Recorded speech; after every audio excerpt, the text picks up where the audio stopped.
All right, good evening, ladies and gentlemen, and I'm not getting any feedback, so Elijah, help us out here. We're not getting anything in the headsets, but give us just a minute, folks. We're about to get some baseball action going, so I'm Jennifer Hawkins, joined tonight with Matt Miller, is going to fill in for a little bit. Mark is headed speedily but legally, we hope, Hopefully. over to Rockville tonight. If not, it might be a little bit longer. Yeah. So, but they didn't give us much turnaround, and so we're doing the best we can to get everything swapped over after a little interesting afternoon delay, Matt. So welcome in. Thanks for jumping in and filling in with us and getting to talk a little bit about this baseball team. Yes, ma'am. No problem. I enjoy doing it with you. Yeah, a little bit different, like you said earlier. Gilligan's Isle, three-hour delay, so it's quite interesting. Field looks great, though. They've done a great job of getting it cleaned up. There's no real wet spots in the outfield from the looks of it. Yeah, I sort of say kudos to the Rockville grounds crew, if you will, because, boy, they were quick to get tarps on before the rain settled in, because I tell you, there for a bit, I posted on Facebook that it looked like animals were entering 2 by 2 because it came quite the flood for a bit, so I didn't know if we'd even get this game in, if they'd get to finish the game prior to ours. And I kind of feel sorry for the Dresden and Sale Creek folks because they stuck around for 3 hours, and I tell you, Dresden came out 1, 2, 3, yes, ma'am. 4.5 minutes of work. I think maybe a total of 9 pitches, really. Yeah. I mean, he struck out the first one quick, got a pop out to left, and then another strikeout. So, yeah, it went down pretty quick. Yeah, and so it was just one of those that they stuck around. I said, well, the guy that was pitching, his mama was standing right beside me. She said, I can't breathe. I can't look. I can't, you know. And when it was over, I said, okay, breathe now. You're good. I said, that was worth the wait. She goes, not really. So, Yeah, you know, because it was a long afternoon for them. But we're going to get you some Raider action. Richland got here after defeating, let's see, last night they came in and beat Sale Creek 13-1. We want to clarify because TSSAA trying to rob us of a run. Yeah, it looked like it. Yeah. The little play at the plate after one run is scored, they miscalculated which one was the out. Yeah. So It happened so quick that I think they just caught the out and missed it. So, no, we're good. Thank you. They asked if we need lineups, and we'll just make it up as we go. But they did win 13-1. A lot of that action happened in the top of the 7th last night.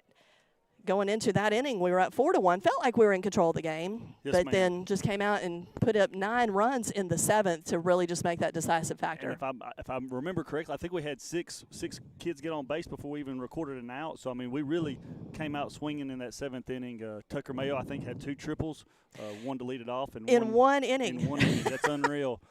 Really got our bats going. Hopefully that'll carry over to tonight, and we'll see where we get going with this University School. Yeah, matchup. So this is the matchup we've got in front of us. Is your Richland Raiders are in the winners bracket, taking on the University School of Johnson City. I think everybody keeps saying Jackson, but that's not totally who this is. Totally different. Yeah, this is the school that's located on East Tennessee State University, and so this is one of those games that we don't know a lot about this opponent. Other than very disciplined from what I watched yesterday. Yes, Raiders, you know, after delay, both teams, though, had the delay, so they're going to have to come out, shake it off, and get ready to go and do this. But as we are waiting for the official word to start, let's go ahead and thank our sponsors who have allowed us to get these state playoff games to you folks. This 12:30 start that's going to officially start here in a few minutes, maybe more like 4:30. 4 hours, So, yep, 4 hour yeah, delay. just a little 4-hour delay, and so it looks like Richland's is going to be the visitors on the board again tonight. But let's give a shout-out to our sponsors. We've got a lot of them to mention. Pulaski Electric System, Allsup and Associates, Murray Chevrolet GMC, Bennett May and Pierce Funeral Home, First Realty Group, Coca-Cola, Employee Resources Credit Union, Walls Lumber, Gerald's Auto Body, First National Bank, Rusty Spur Steakhouse, State Representative Clay Doggett, Winterburn and Associates Insurance, M&M Staffing, Flat Rock Furniture, Pulaski Natural Gas, and Southern Tennessee Regional Hospital. So thanks to those folks, and if you are ever around those businesses, make sure you thank them for their support of our local student athletes.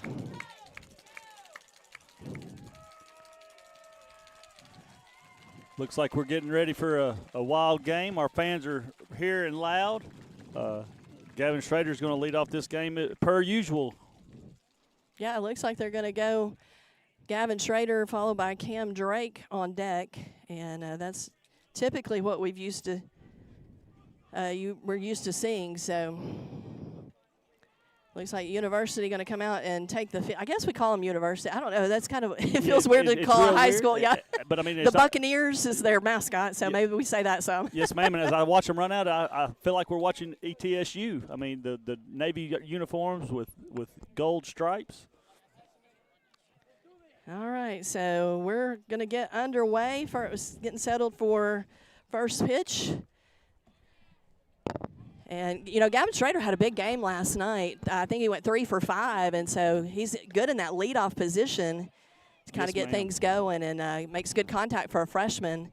Of course, again, like we said, don't know a lot about these Bucks coming in as a disciplined team, and so their record probably doesn't indicate what type of team they are, because I think they're 22-15, I believe, but some of those losses are to some private schools, and because they're kind of way out there from us, so we don't know who they play. The Tri-City area, but watching them yesterday, they scored a lot of runs on errors. They scored a lot of runs on sacrifices, things like that. They laid down several bunts. So we'll see how they come out and play today.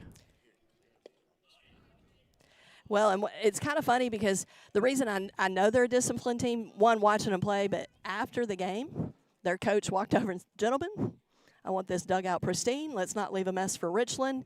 Let's get everything picked up and clean it up." I mean, like he was on target with, making sure the game was over, but their jobs weren't finished. And so I really respect that. So most definitely. It's always awesome to watch these young kids and their coaches after the game. During the game, it's one thing, but how they handle themselves after the game or before the game, and they clean up and they keep their things tidy, that says a lot about a program.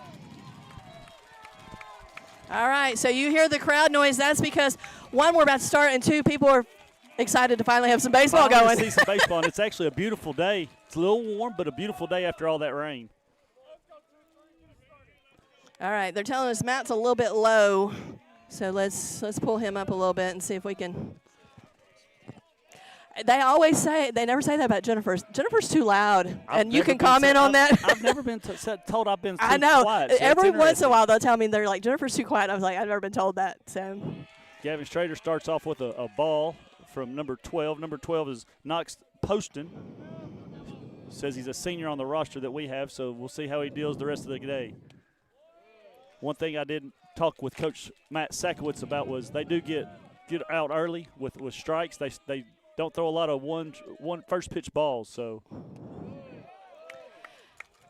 yeah, ball 2 right there. It's one of those things, for pitchers, especially sitting around all day. I mean, I know you hadn't loosened your arm yet for this game, but I think still it's hard to kind of get in the mindset. Yes, ma'am. I totally agree. But so we're now looking at a 3-1 count here for freshman Gavin Schrader, who's really not a freshman. He's actually kind of a sophomore now. At this point. Little late. Yeah, because technically last day of school is Friday. It's a little hour day to pick up report cards, but we kind of really finished up today. So all these guys have aged a year. Yes, ma'am. Yes, ma'am. Well, like I said, Gavin played his full 8th grade year as a high school student, so that kind of helps out too. Yeah. They've all aged a year. We haven't, Matt. No, not at all. Ma'am. Not at all. Yes, ma'am. 3-2 on the count. Full count. Poston just going to run it down himself. Yeah, and that's a little odd, but I appreciate the energy. I know. I don't know. I was expecting him to kind of toss it over, but he wanted a foot race with Schrader, beats him out. That would have been interesting if Schrader could have beat him out. But So that brings up junior, soon-to-be senior, Cam Drake. Might need to be careful. Some parents may be listening. I know. They're not quite ready for that yet. Some of these juniors, they're like, it feels weird I'm about to be a senior. So I said, well, enjoy it because it goes quick. Poston starts off with a ball right there. The righty digs in to face number 5, Cam Drake, another righty. Waiting in the on-deck circle is senior Jamison Andrews. Andrews had a big game last night, too. I think we can almost say that about every batter that comes up, so. Got a little discussion about the noise in the dugout. They can't chant while he's coming set.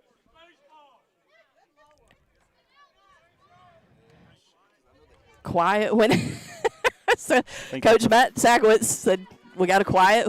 Got to respect whatever the umpire goes with. So that's a first there. I've never heard somebody be told to be quiet during a baseball game. Come set. Got him off the hands, it kind of looked like. So Drake right down the first base line, tagged out. So both outs have been over at first base. Poston from the pitcher's mound runs it out to get Schrader for the first out, and then Drake lets it kind of just dribble up first baseline. Yep, right. And we don't have positions just yet. Oh, no, Jacob we do. Williams, first baseman. Caden Bachman, is that maybe? Or Charles Ross, or who'd you say, 24? 24. You got better eyes, Matt Miller. Kudos. It's real nice to have that yellow on that. Jacob Williams, yeah, there you go. First strike there to Jacob Andrews, or Jamie Andrews. Jacob Williams making the play. The official now getting on the University School dugout. 0-1 count, 2 outs here in the top of the first. Poston delivers. Little high, ball one.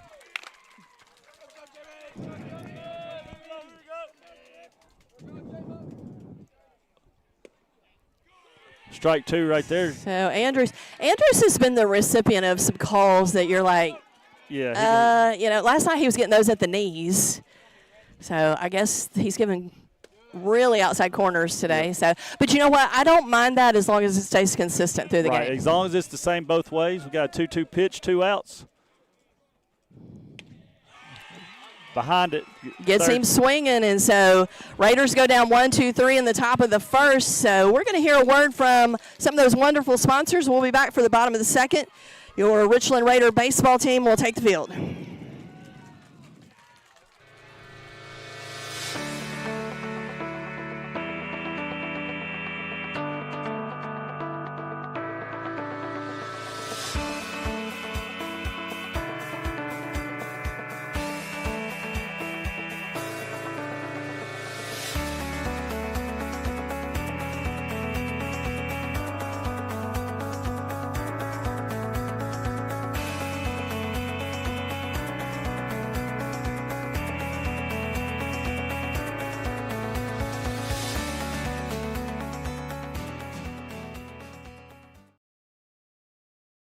This is Savannah with Allsup & Associates Insurance. You have worked hard to build your business and take pride in running it each and every day. So let the professionals at Allsup & Associates Insurance help keep your business running smoothly by helping you with your business insurance needs. Whether you need coverage on commercial property, general liability, or need help with workers' compensation, we specialize in assisting you with your business insurance needs. Give us a call at 363-1501 or visit our website at allsupins.com.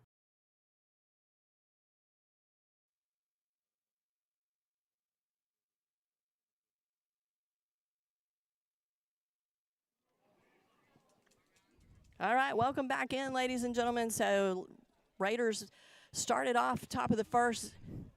Batting went down 1-2-3 after some quick work by Poston. He got a couple of ground outs over to first, and then a strikeout of Jamison Andrews. But, we've seen the guys be in this position before. It takes them a minute to kind of figure out the pitcher, and then as they come back through and the rotation and they talk to each other to talk about what he's throwing, then they kind of settle in. And so we're going to see now what this defense can provide. And on the mound today, Trey Fox, who threw his 25 pitches yesterday to keep his arm available for today.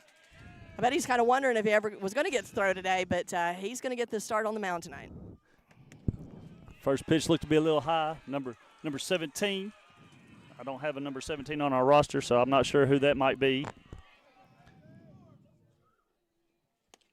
Yeah, sometimes these numbers and stuff changes, and they forget to update them on the websites. Second pitch is another ball, so 2-0 from the lefty Trey Fox. Third pitch is fouled off. Yeah, Trey came in yesterday and had a shutdown sixth and got us to the seventh, so that was a real good stretch right there for him. Yeah, and I'm glad they kind of let him throw a little bit as he puts another ball across, but just kind of keep his arm a little loose and have him ready for today. Again, the umpires talking to the players. It looked to me like number 17 kind of stared Trey down on his third pitch. According to the game changer, he's Gentry. So I'd say he's number 17. Gentry's one of the ones that he Grant leads Gentry. a lot of their categories. So he's one of their top base stealers, and he leads in maybe on base percentage. So I do remember that name. Next to bat, number 2, Braden Brothers. Says he's the shortstop here on the roster. A righty. Fox comes, looks for the pitch from junior Cam Drake.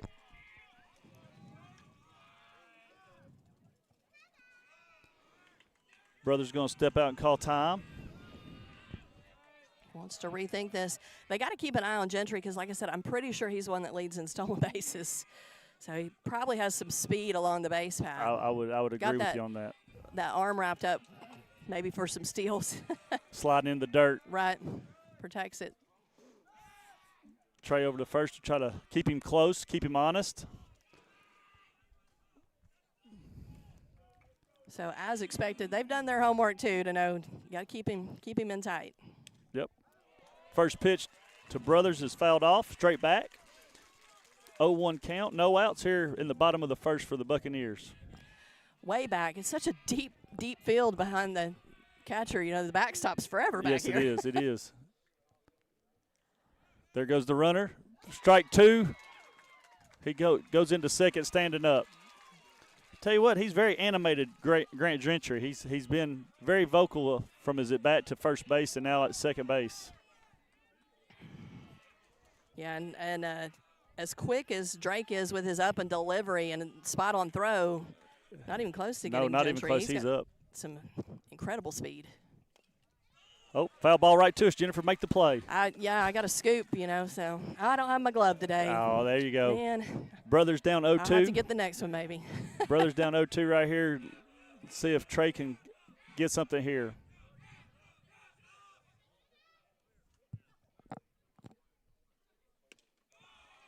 A little high and outside.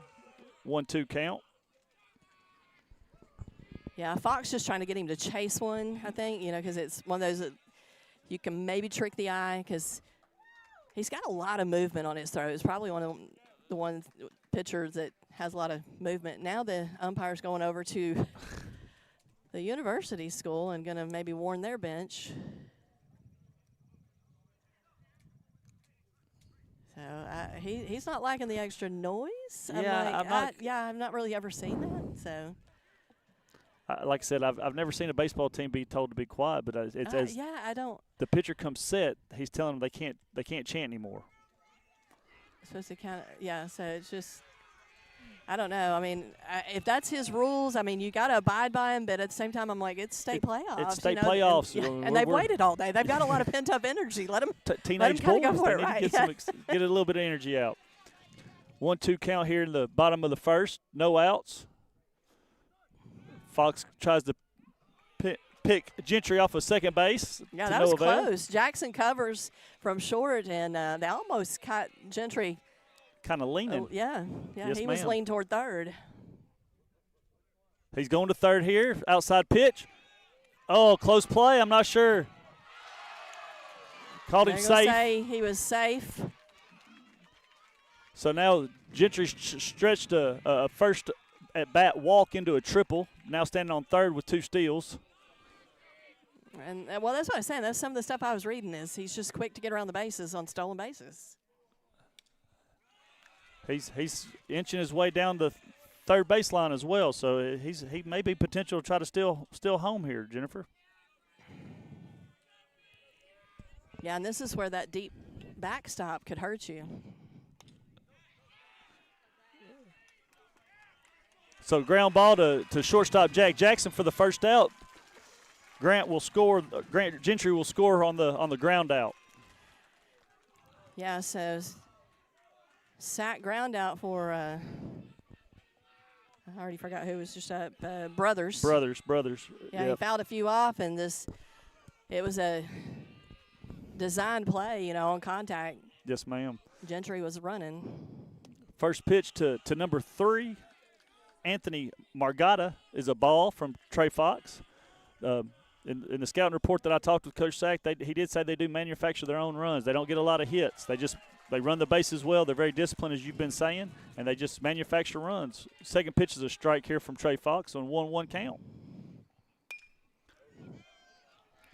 It's hard to get off the bat, but we're in this kind of no man's land where we can't quite see today we're in the other side of the field, and so now we can't get a view of left field. So we wait for the crowd response. That's what we exactly normally do. right. So it sounds like Tucker Mayo made the catch out It left field. does look like that. It sounds like that. You know, it's hard to see third base too, depending on who's standing in front of us. But from the crowd reaction, it was a fly out to Tucker Mayo for the second out. At least on this inning. side we can see the scoreboard. That's Yesterday right. we couldn't even see the scoreboard. So, and right back to Trey Fox on reflex, catches it in his glove. That was more just a defensive mood because something was coming at you, but he's able to get it stick. So that's your third out on one pitch. So Raiders do give up one in the bottom of the first, but they're going to be up to bat after this. Let's hear from some more of those great sponsors. We'll be back with the second with more Richland Raider baseball. We've been cutting prices at Murray Chevrolet GMC. There are amazing red tag deals throughout our lot. Just look for the red hang tags and windows to find the very best deals in our inventory, like the Black Widow Edition Silverado 1500 RST with $12,000 off, or the 2025 Corvette E-Ray with over $14,000 in rebates. Many more great deals with thousands off on 2025 trucks. Swing through or visit our website, murraychevrolet.com, for all the info. I'm Steve Pierce, owner, director, and embalmer at Bennett May and Pierce Funeral Home and Crematory. Even though our funeral home is state-of-the-art, we pride ourselves on good old-fashioned funeral care. Being family-owned and operated with deep roots in our community, we are committed to offering one-on-one attention to every family at affordable prices. See the difference. Bennett May and Pierce Funeral Home and Crematory, Giles County's funeral home of choice.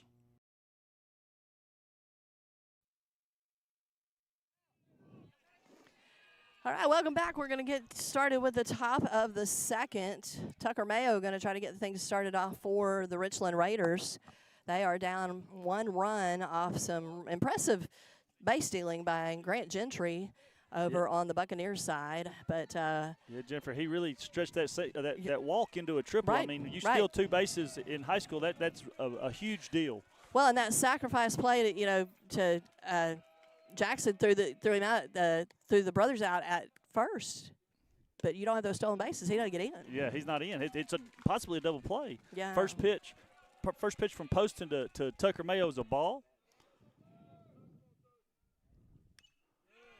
Second pitch is fouled back, so it'll be a 1-1 count for senior Tucker Mayo, who, like we said, had a great game in the seventh inning last night. Excuse me. Well, he just had a great game overall. He's 4 for 5 on the night. Wow. Again, the officials. Wow. Really I've never heard some us. things like that. So what happened, that ball fouled off. Gage Witt's waiting in the on-deck circle, goes and retrieves it, which all players do, and the ump stops and says, hustle back a little faster. A little bit quicker. A little bit quicker. Wow. Goodness. So, third pitch was a strike. Fourth pitch is fouled back by Tucker Mayo, fighting to stay alive. It's going to be a 1-2 count. No outs here in the top of the second.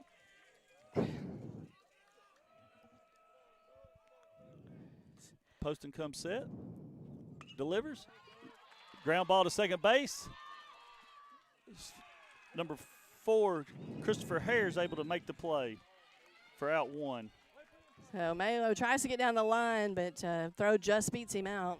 Good contact. And, like I said, I don't worry about the guys when they're first kind of coming through, filling a pitcher out, and they're getting some contact. So I now agree, they'll make but some adjustments. You'd like for that contact to be a little bit more solid and not just flat ground balls. So let's see how number 22, Gage Witt, goes. First pitch is a strike.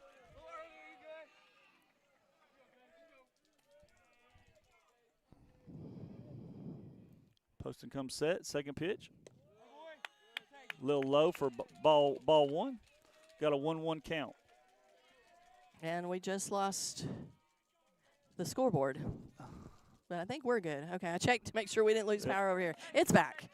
I tell you, we've had some power issues off and on. So it's been a very weird couple of days, it seems like. It has. Welcome to the state playoffs, right? Next pitch was fouled off the plate, so it's going to be a 2-2 count here on Gage Whip here at Rockvale High School.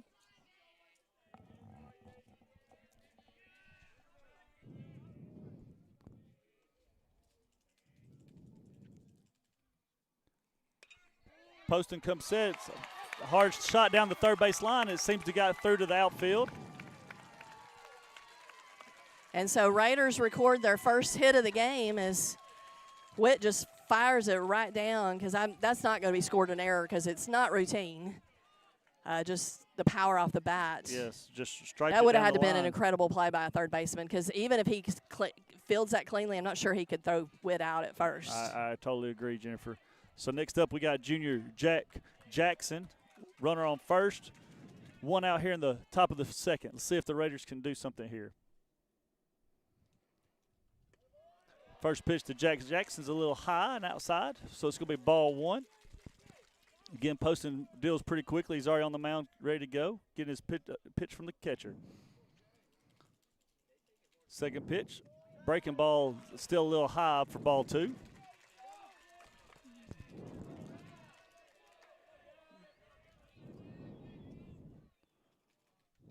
Third pitch is lined towards right field for an out. Poston really is pitching, coming to set quick. He's not giving much time for conversation. Yeah, no kidding. He's ready to do this thing. So maybe somebody told him that, we got more rain possibly coming in, so trying to make quick work of it. That would be a good thing for them to tell him, because, like you said, it is coming in here after a while. Next up. Hoping it'll hold off, though. Yes, ma'am. Next up, Will Shirey. First pitch strike from Poston.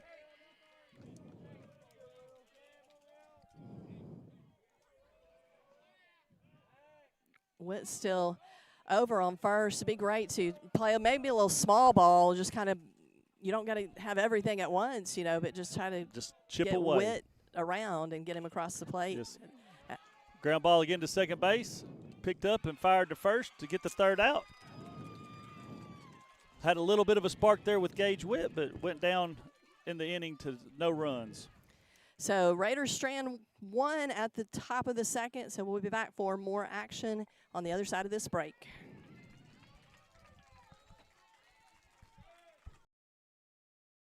Employee Resources Credit Union is an easy solution to banking, offering a personal, simple, yet modern way to bank. When you bank with ERCU, you are a shareholder, meaning you own a piece of the pie. And we make it easy with the convenience of digital banking, with service you won't find at another financial institution, including low to zero fees and incredible rates. We have the technology you need with the personal service you deserve, right here in your own neighborhood. Employee Resources Credit Union, not for profit, for service.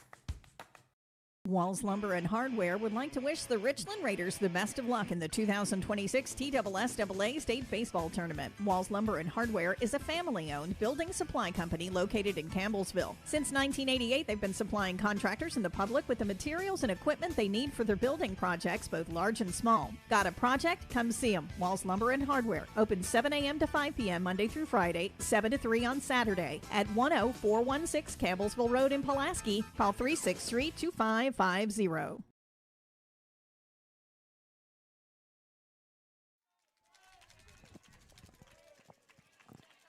Back for bottom of the second. Raiders do trail by 1 run. University up to bat. Number 11, Hugh Landry, right-hander. First pitch, strike one from Trey Fox. Fox trying to pitch himself ahead, which I like, because it just takes a little pressure off. Slow roller back to Fox. Mishandles it. Still able to get him out at first. Yeah, knocks it down with his glove, and then as he tries to swap it over, but just goes ahead and bare hands it and uses that pitching speed to zip it over to first. Records the out. That's the main thing. That's what I was saying. He kept his composure and still got the Yeah. out and didn't allow for a cheap base runner here. That's the difference in experience, too, because, a younger player or inexperienced might panic in that moment. Yep. Yes, ma'am. So now in the bottom of the second, we have number 12, the pitcher, Knox Poston, First pitch low, ball 1.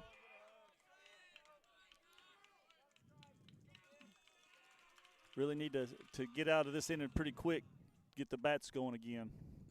Second pitch, looked like a good pitch. Strike 1, 1-1 count with 1 out.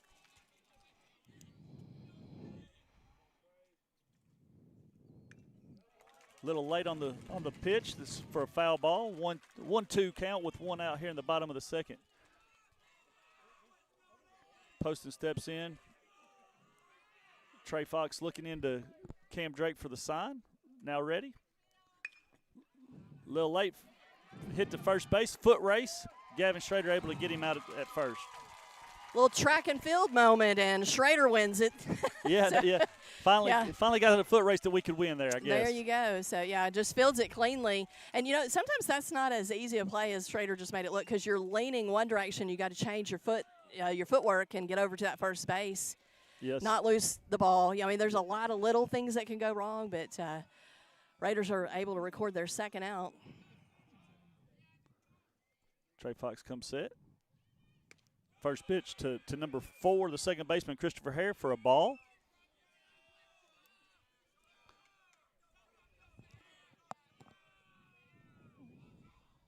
Fox comes set.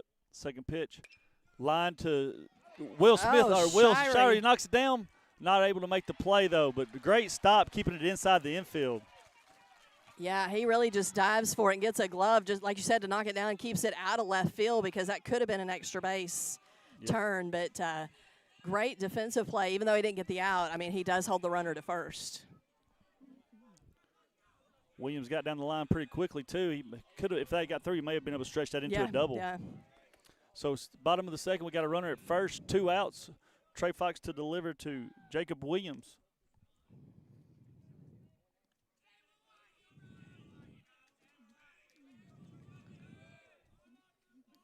Throw over to first to keep Hare close. Trey comes set. So this would be a battle between the Fox and the Hare? Yeah, there you go. There you go. Trey tries to keep him close over there, knowing that they do try like to steal a lot of bases. First pitch to Williams is a ball.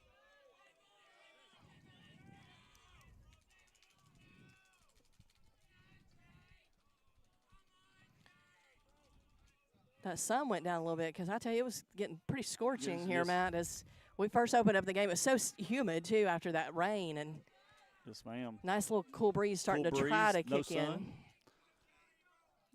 Trey tries to keep him close at first still. Second pitch, he's gone running. Ball hit to left center. Finds Nelson the gets hole. to it quick. Nelson trying to field it, get it back in. They're going to wave in Hare. Going to run in, send him home, and go up 2-0 here in the bottom of the second. So seeing a little bit from University, what we're used to seeing from Richland is finding the holes with some of these hits. That was a deep hit, too. But good speed in the outfield from Nelson to get over to that ball and get it in. Was very capable of getting over and getting it in to Jackson. Unfortunately, they were able to score before we could get it in. Well, with 2 outs, you're running on contact, and so that always gives an advantage to a runner. And he was stealing on the right, pitch as well. Yeah, so it was all go. But first pitch to number 7, Mason Francis, is a ball. Here in the second inning, 1-0 count with 2 outs. Runner on second. Fox ready to deliver.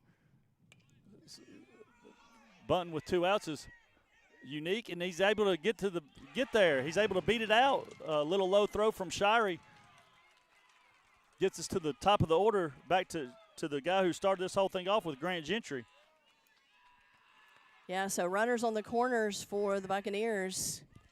As what happened was Schrader had to kind of come out as they were showing bunt. They got a couple runs across, but we're capable of getting back in this thing, and so just get this last out here and get yourself out of this inning. And as you've said several times, University School is a very disciplined team, and we've got to stick to it. We can't get in our own heads and let these little things get to us. If we can get out of this inning with as least amount of damage as possible, that would be the best situation here. If you're just joining us, this was the game scheduled for 12:30 today after the rain delay, so we're finally getting into action. It's the bottom of the second. University School leads Richland 2-0. after they've put up a run apiece in the first and the second. They've got runners on the corners right now with 2 outs. Grant Gentry at the plate, leadoff batter. Fox delivers.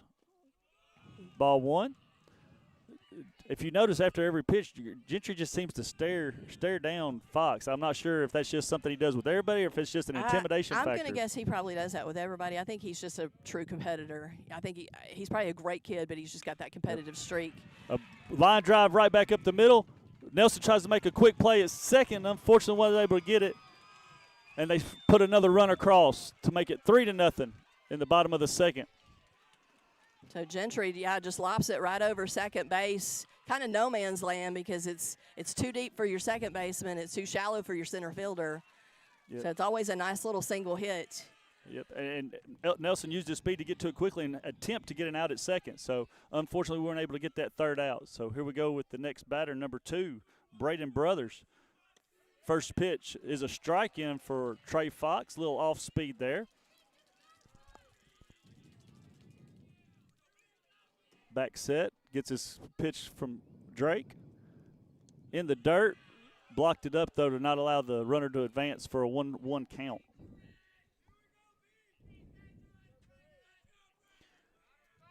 So here we go. 1-1 count, 2 outs in the bottom of the second. Fox delivers. Low, ball 2.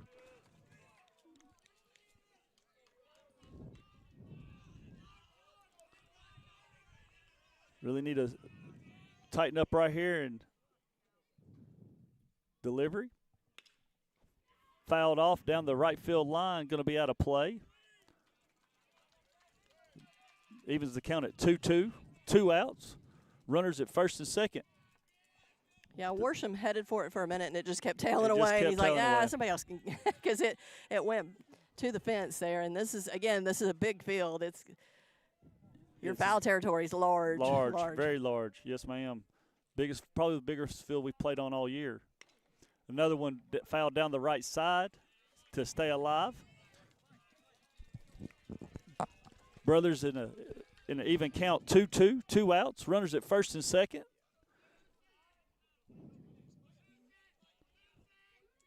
Trey Fox comes set.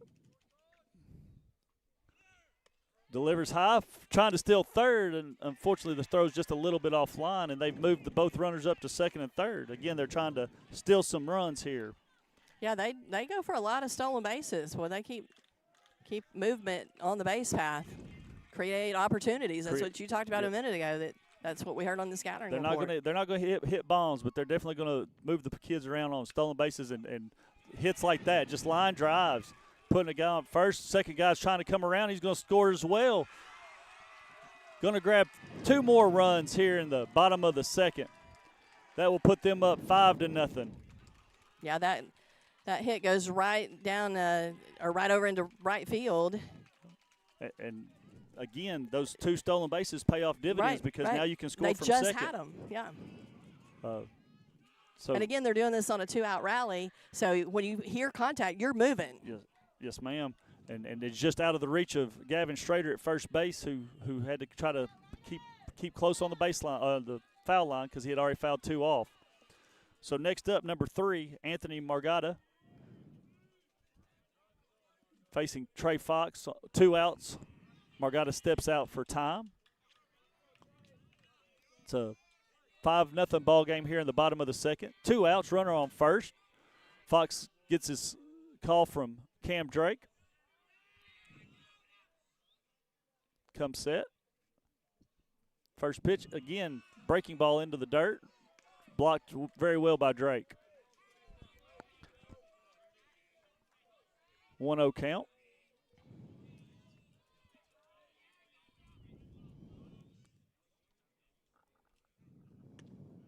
Second pitch is high and a little bit outside for ball 2. I think some of the Richland fans didn't quite like that call. Drake tried to frame it up, and sometimes people see that frame instead of the pitch that comes across. They see the final look instead of the right. first product, but comes back right here with a nice pitch right there to get a 2-1 count, fighting back. Trey Fox really needs to stay focused here, and let's try to get out of this inning. He's at 40 pitches on the day. attempt to keep the base runner close at first, trying to keep them from getting some easy bases.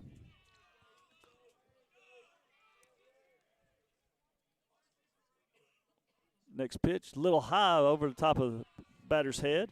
3-1 count. Winner of this game will play tomorrow at 2 o'clock, and the loser will play again right after this game against Dresden. Fox comes set. Pitch. Inside. Again, after the walk, some high energy from the University School team.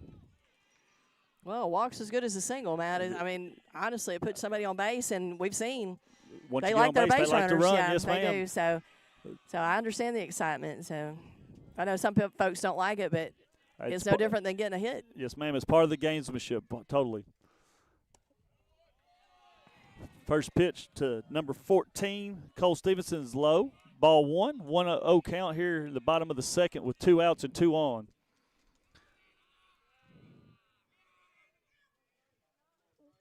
Trey Fox comes set. Steps off. They're playing. The base runners are kind of getting in his head. He seems to be more focused on keeping them close. Well, he wants to keep that runner off third. I mean, I know he's still in scoring position at second, but seeing if he can keep him there. Keep him there, yes, ma'am. Well, and you've got your force now, too, on 1, 2, 3, so you don't want these runners to advance. No, not at all. Next pitch is a strike. 1-1 count. Dribbler down the third base line, foul outside of reach of Shirey. So that's going to record as another strike. So Fox, see if he can sneak one by here. Yes, ma'am. Get ahead in the count. Get himself got a out of this 1-2. inning. Yeah. Now he's got a little bit of room to play with, and hopefully we can. Again, the umpire makes a stop to talk to the third base coach about the dugout. Yeah, so their head coach, Pat Ryder, is the third base coach, and so he's talking to one of his assistant coaches. Looks like he's talking to him pretty sternly. Yes, ma'am. Well, I told you, that's what I heard from him with the dugout cleanout yesterday. It was a very direct. Oh, very direct. Do not talk to the players. Talk to everybody else, but not to the opposing team. We don't do that. Making the comment, okay. we don't do well, that. You know, I respect that.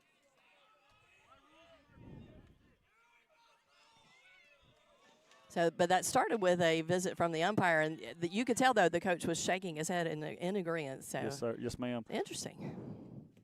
Next pitch is low from Trey Fox. Again, 2-2 count here in the bottom of the second. The Buccaneers have pushed 4 across to make it 5-0. Fox comes set. Bases, runners are running, and grounder to Andrews for the out to get it us out of the bottom of the second at a score of 5-0. So we'll take a break and hear from some of our great sponsors, and we'll be back for the top of the third. See if Raiders can put some across and even this thing back up.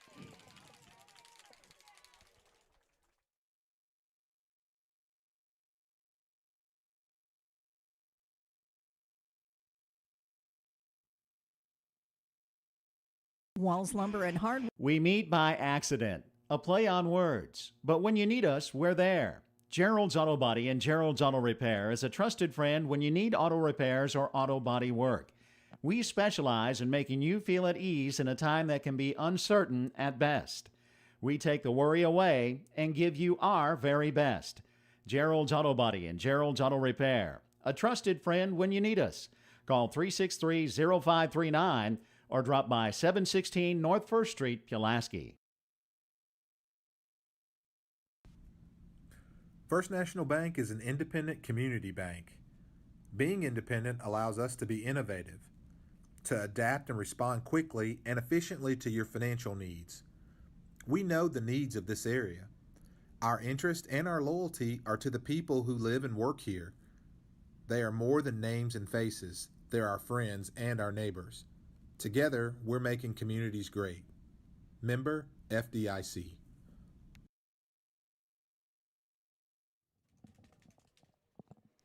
We're back here at Rockville High School in the top of the third for your Richland Raiders playing University School of Johnson City. Johnson City is up 5-0. But the Raiders are up at bat, Matt. So let's see if they can get some to plate across. And the thing is, it's a long game, really.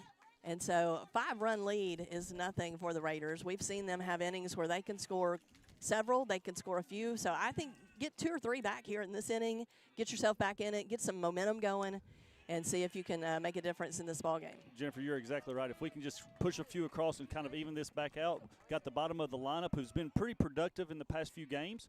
Brigham Worsham faces his second pitch. That's a ball just a little outside.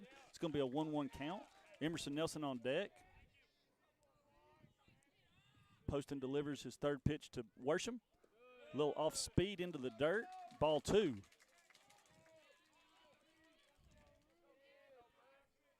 Again, Poston being very quick in his delivery is set and comes to the plate.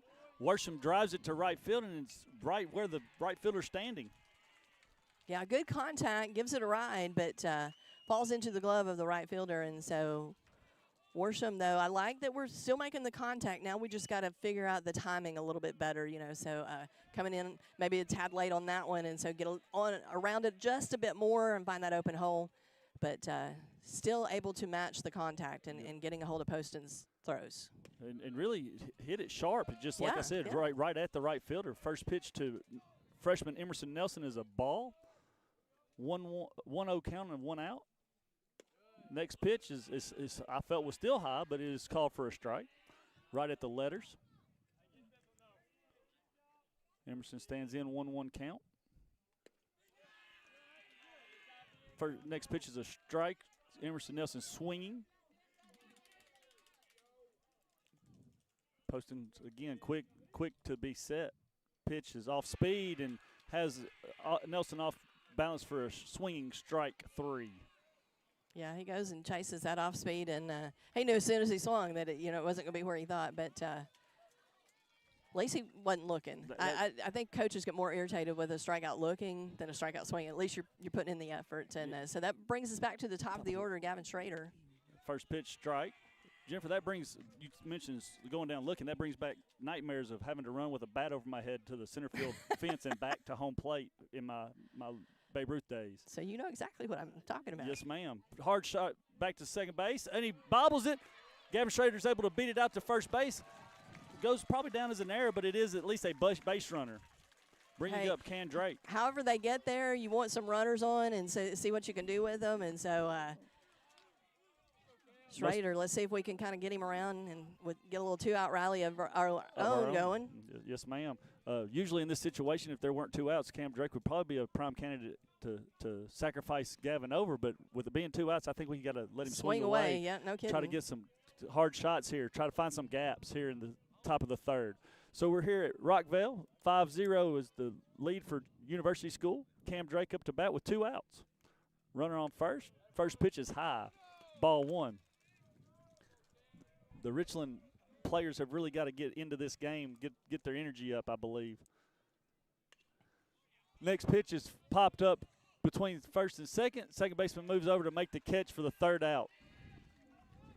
So quick work here at the top of the third. Raiders strand 1 on first, so they'll come out again defensively, see if they can make quick work on the other side.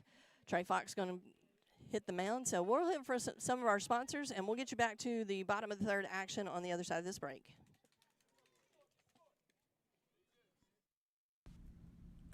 First National Bank is an independent community bank. Being independent allows us to be innovative, to adapt and respond quickly and efficiently to your financial needs. We know the needs of this area. Our interest and our loyalty are to the people who live and work here. They are more than names and faces. They're our friends and our neighbors. Together, we're making communities great. Member FDIC.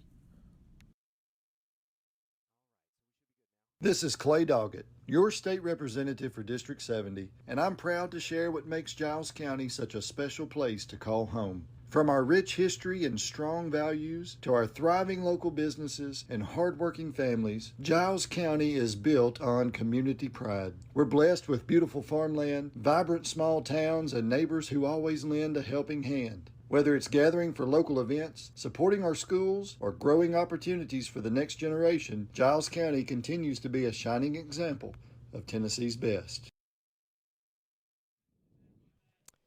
And we're back here for the bottom of the third inning. I'm Mark Mize. She's Jennifer Hawkins. Huge shout out to, I'll tell you, you talk about a man who can do it all. Proud sport parent, assistant principal for the Raiders at Richland High School, and also a pretty darn good broadcaster. No kidding. Matt Miller. He jumped right in last minute for us as you were trying to make your way over from work with the change in game time. And, yeah, he was great to have on air. Johnson City up 5-0. I know y'all been calling him University. I'm just going to cut out the middleman. Well, we were like, wait, we're not sure. I kept saying Buccaneers because I was like, I don't want to say all those other words. So, but yeah, University felt weird for a high school, but Buccaneers put up 4 runs in the second. They lead 5-0 here over the Richland Raiders here in the winners bracket of the Class A state tournament. Both these teams won last night. And so now they'll be back up to bat again. Let me get out my game changer. And due up is going to be Landry, your catcher, and your 5-hole hitter. He lines this one to third base. Shirey makes a stiff grab there and throws it over to first for the out. Out number 1 here in the bottom of the third. great textbook play at third, because sometimes that can take a weird hop on you, and then they'll sometimes rush the throw from third because you feel like you got to hurry and get it all the way across. But Shirey just calm and goes right across, fires a real direct shot to Schrader, gets the easy out. Brings up your starting pitcher today. Y'all are saying Poston? Yep. Poston. Right-hand hitter steps in against the lefty Trey Fox. Seems to me like, based on listening to, I was listening to you all the way up here, that Fox has been hitting the strike zone, but they've been finding a way to hit him, which is easier said than done. Fox has excellent movement, all of his stuff, his fastball, everything. Usually you see folks be a little patient with him because they see all that movement, but seems like they've come out with a pretty aggressive game plan at the plate if you're Johnson City. Well, and that's what we're talking about is like they just little hits to get on, and then they steal bases. Yeah. I mean, they just go for it. 1-1 count, 1 out. This one is lined down the right field line. Worsham heads over, but it's going to fall in front of him for a single to right field. That's a base hit for the Buccaneers. Runner on first, 1 out here in a 5-0 ball game.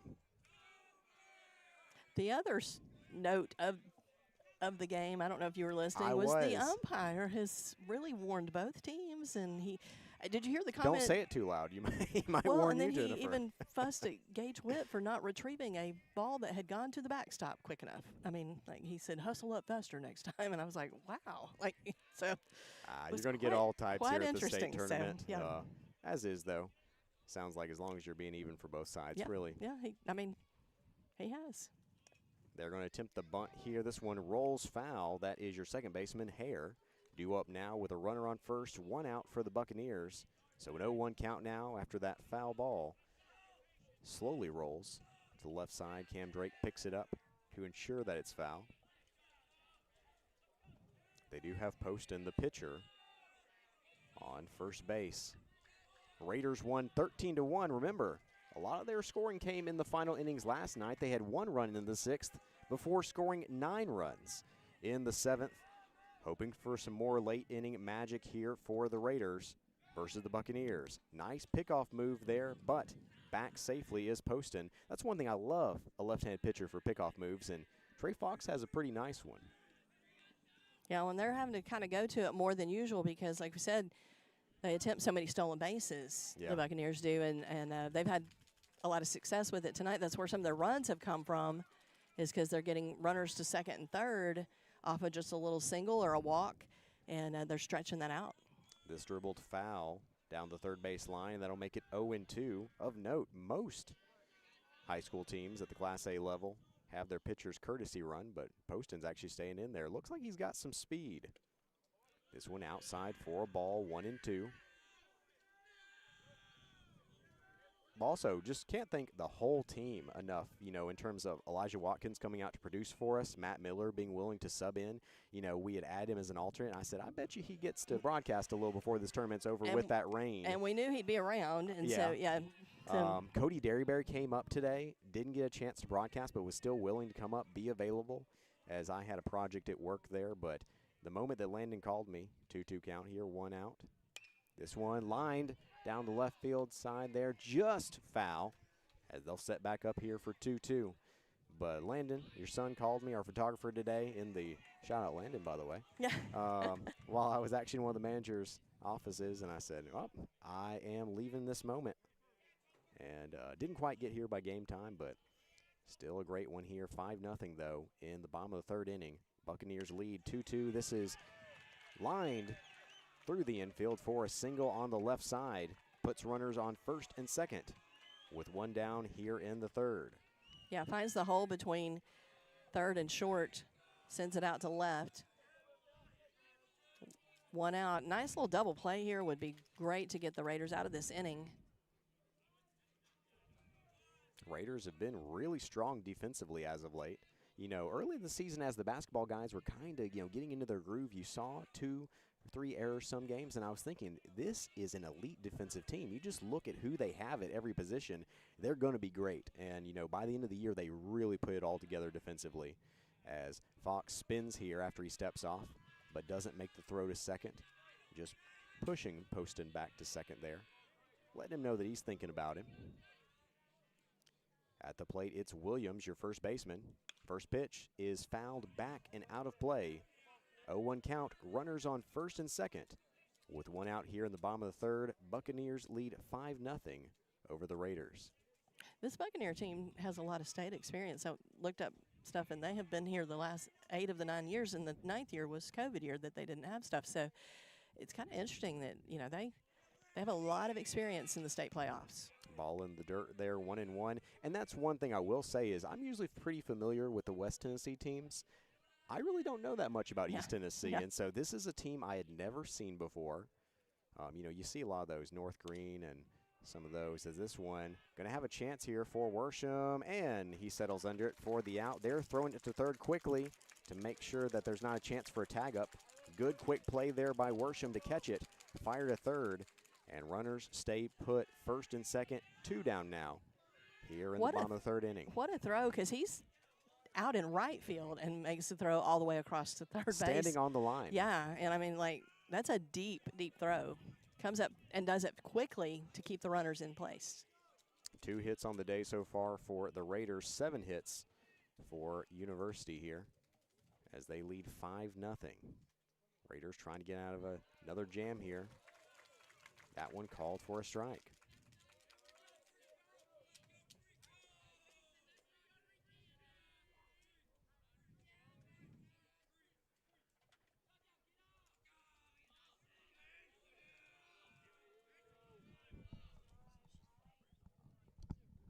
Oh, 1 count here. Fox looks back. Then gets a strike on a foul tip. 0-2. I'll tell you, Fox, I think he's doing everything right today. He's mixing things up. He's getting ahead in the count. Just they have found a way to get all of these, not maybe sharply hit balls, but just finding a way to hit them where they aren't in the infield. 0-2 here for Fox. Called low. Ball 1. Raider faithful wanted that call. Thought it was going to get him out of the inning. Motion said it was just a bit low. And did he hit him? It'll be a hit batter. One thing I was going to note there as well is that looking at, you were talking about the speed earlier, 4 stolen bases so far, 3 of those by your leadoff hitter Gentry. And look who's up at the plate. They're back around to the top of their order, and it's Gentry. Gentry has a lot of energy. That guy's a competitor. You can just tell when he steps in the batter's box. He's ready to go. So back up, he's 1 for 1 with a walk, a single, and also 3 stolen bases, an RBI, 2 runs scored, filling up the box score for the Buccaneers. Big opportunity for him here with the bases loaded, 1-0 count. Fox looks in, gets the call, fires home. This one hit high, not especially deep. Settling under it is Emerson Nelson, and he'll make out number 3. So Buccaneers strand a trio of runners, but they still lead this one 5-0 as we head to the top of the 4th. Back in 1 minute here on KSR Sports. This is Mike Keith for Winterburn and Associates Insurance. Winterburn Insurance is a full-service insurance agency, meaning they can help you with virtually every kind of personal insurance. Keep them in mind for auto, home, life, and health. Winterburn and Associates Insurance has been serving Giles County and the surrounding area for nearly 70 years, so they truly are a trusted choice.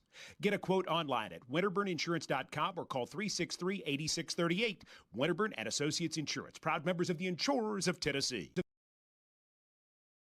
Attention Giles County residents, looking for your next career opportunity? Look no further than M&M Staffing, your trusted local staffing agency. Owner John Braden Harper and recruiters Cree Holt and Mercedes Houston are all proud members of Giles County who understand our community inside and out. At M&M Staffing, we're your neighbors supporting local schools, athletes, organizations, and causes that matter to you. Visit us on Facebook, step into our office, or apply online at mnmstaffing.net. You can also give us a call at 931-347-4255. M&M Staffing, your bridge to a brighter future in Giles County.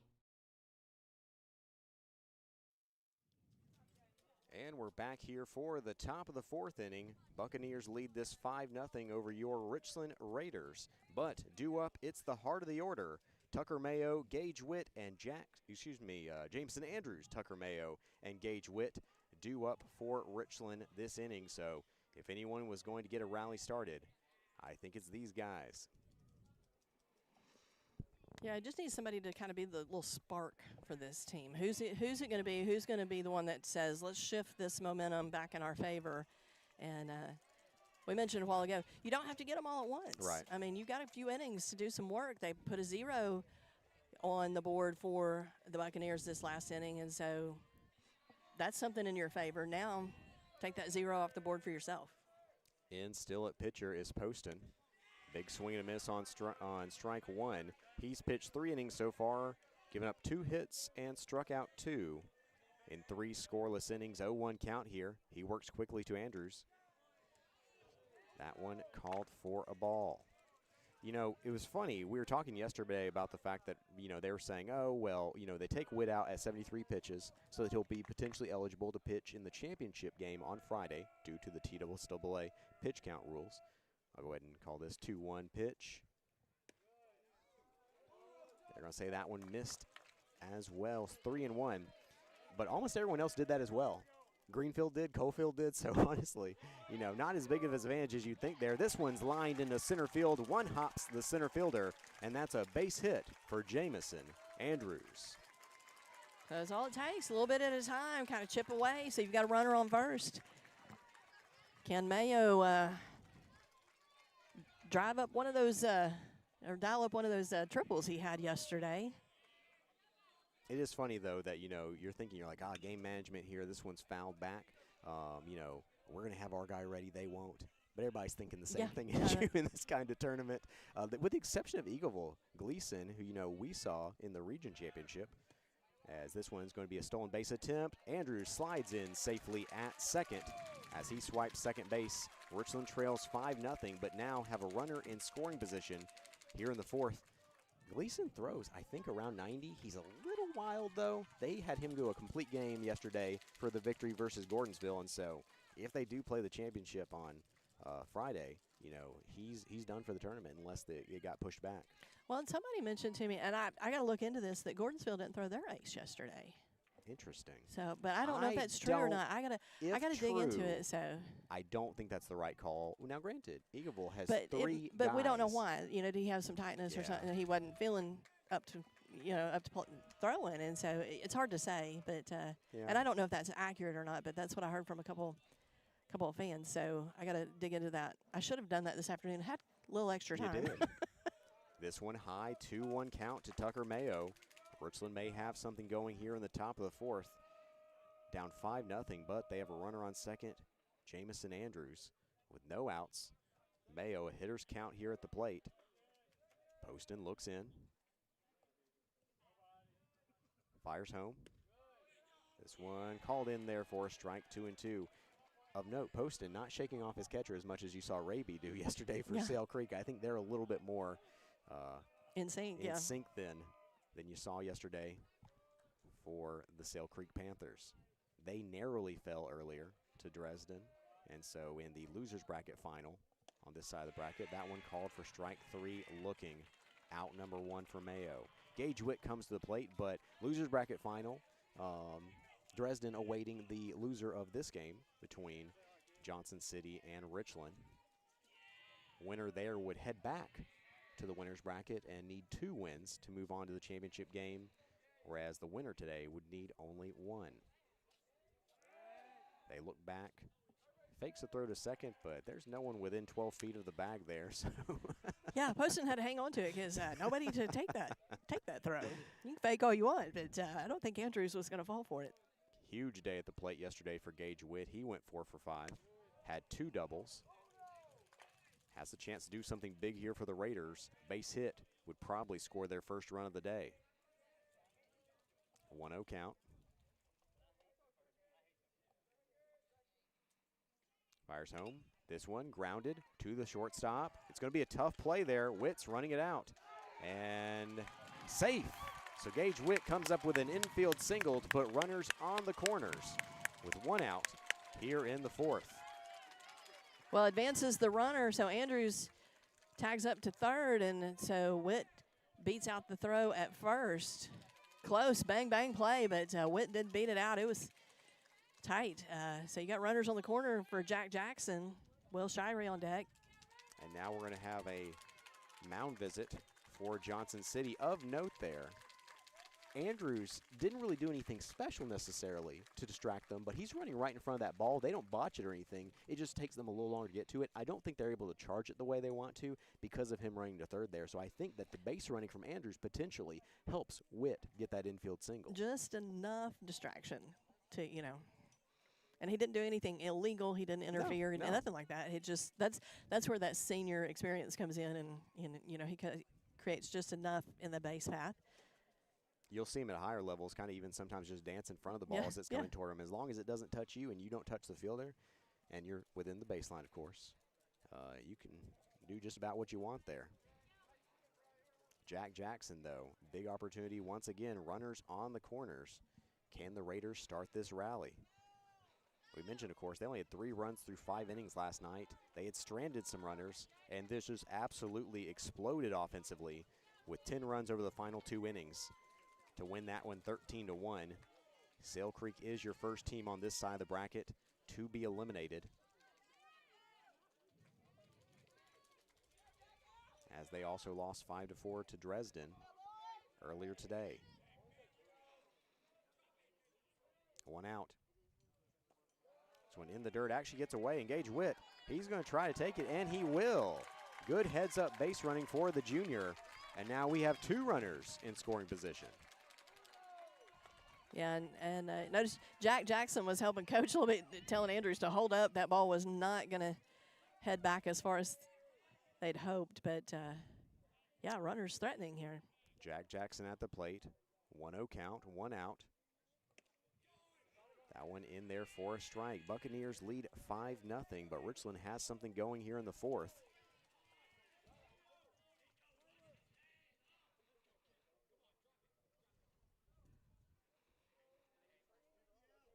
Looking a bit longer than usual for Poston. Get out of my head, Mark. I was about to make the same observation because that's what we're noticing in the first part. His resets were quick. Fouled back to the screen, and let's see some hustle there, Mr. Shirey.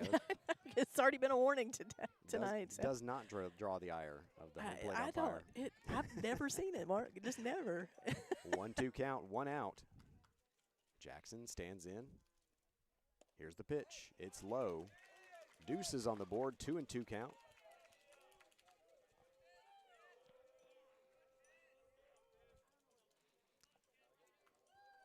Poston fires home.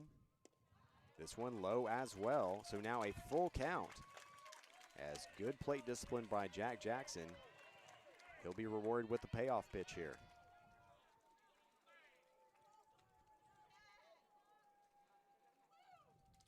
This one lined up the middle. That's going to score a run.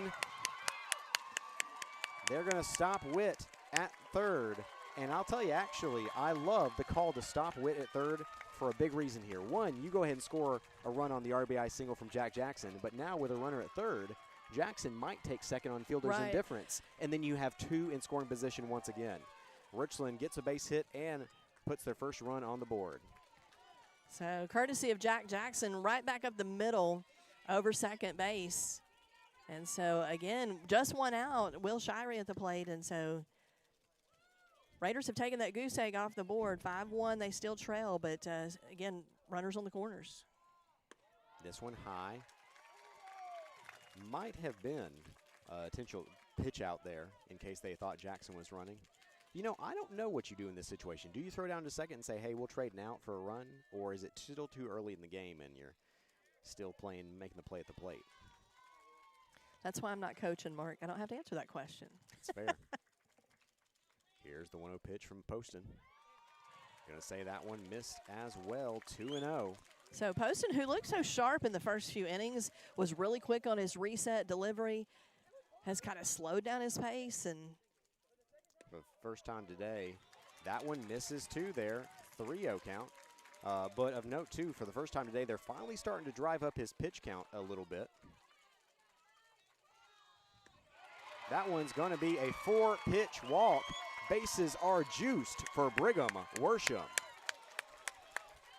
So Worsham, who was just incredible in the sectional playoff rounds, has an opportunity here. And again, doesn't have to be the long bomb, folks, because I tell you, in this field, that's going to be difficult. It's a big field. But a little small ball could score a couple runs here and then put the Raiders right back in threatening on the scoreboard and get them back in this thing. Buccaneers lead 5-1, but with one out in the top of the fourth. Bases are loaded for Brigham Worsham. This one gets away. Witt, he's coming home, and he's going to score. Wild pitch scores the second run of the day for the Raiders. It's 5-2 here in Rockvale. Raider Gage coming across with the easy walk-in, didn't even have to slide. We talked about this backstop being so deep. It's hard on a catcher. I mean, I really kind of feel for them because they're probably used to, a lot of your 1A fields don't have a deep backstop like this, so you got to chase it down for a bit. Here's the 1-0 pitch for Poston. This one fouled back to the screen. But once again, two more runners in scoring position here. If you score them both, suddenly you have to wonder, are they going to pull Poston? He's still under 70 pitches for the day. 1-1 pitch. This one grounded. Third base.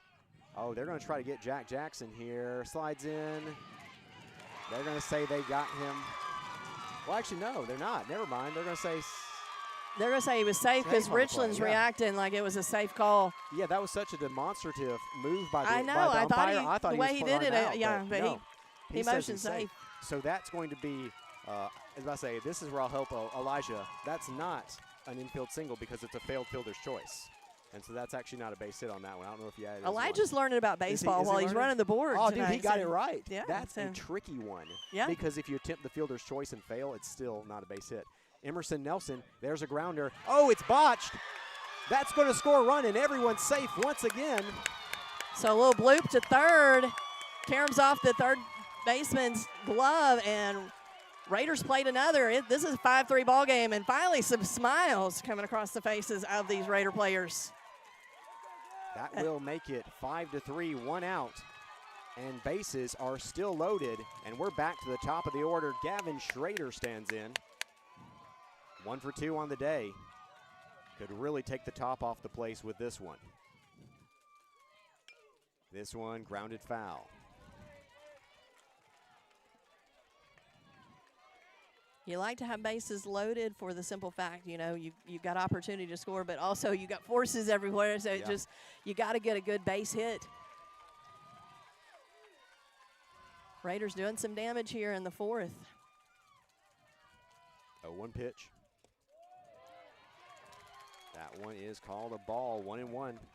Good patience, good eye there by Schrader, the freshman, to lay off that pitch. That's a hard one to pull back from. Top four, Raiders still trail by 2, but bases loaded. This This one fouled back for Schrader.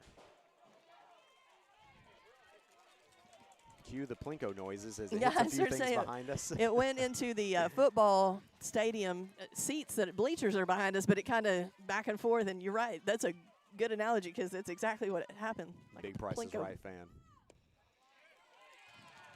Oh, they're going to call that strike 3, looking a little bit low for my taste, but that'll be the second out. Brings up Cam Drake. Bases still loaded for the Raiders. Schrader laughing when he comes out. He's like, I hit that low. He did a little golf swing because honestly, that's what it felt like it would have needed to possibly try to get there. And we've talked about those knee pitches for these tall guys are tough. First one in there for a strike. So Poston has refound the strike zone after struggling a bit early in this 4th inning. 5-3. It's Drake at the plate. Andrews in the on-deck circle. This one, a base hit. That's fair. That's going to be fair down the right baseline. That's going to score at least 2. Wow, they're going to send Emerson. Nelson has a lot of speed. Know. They got him at the plate. And so pretty good effort there from Nelson, but they do tie it up on the 2-run base hit for Cam Drake. 5-5 as we head to the bottom of the 4th here on KSR Sports.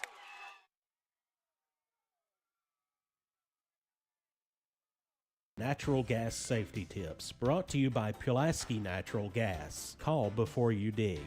Don't hit a buried gas line. Before you dig or move earth in any way, call your local one-call number or utility locator service. They can tell you the location of buried natural gas lines, power lines, and other utilities so you can dig safely. These tips are brought to you by Pulaski Natural Gas, 363-1752, 363-1752. When it comes to your family's health, you can count on Southern Tennessee Regional Health System Pulaski. We're focused on keeping you at your best with annual screenings and preventative care. Having a family doctor helps you stay healthy, so our Southern Tennessee Medical Group makes it easy to find one. Call 1-800-424-DOCS.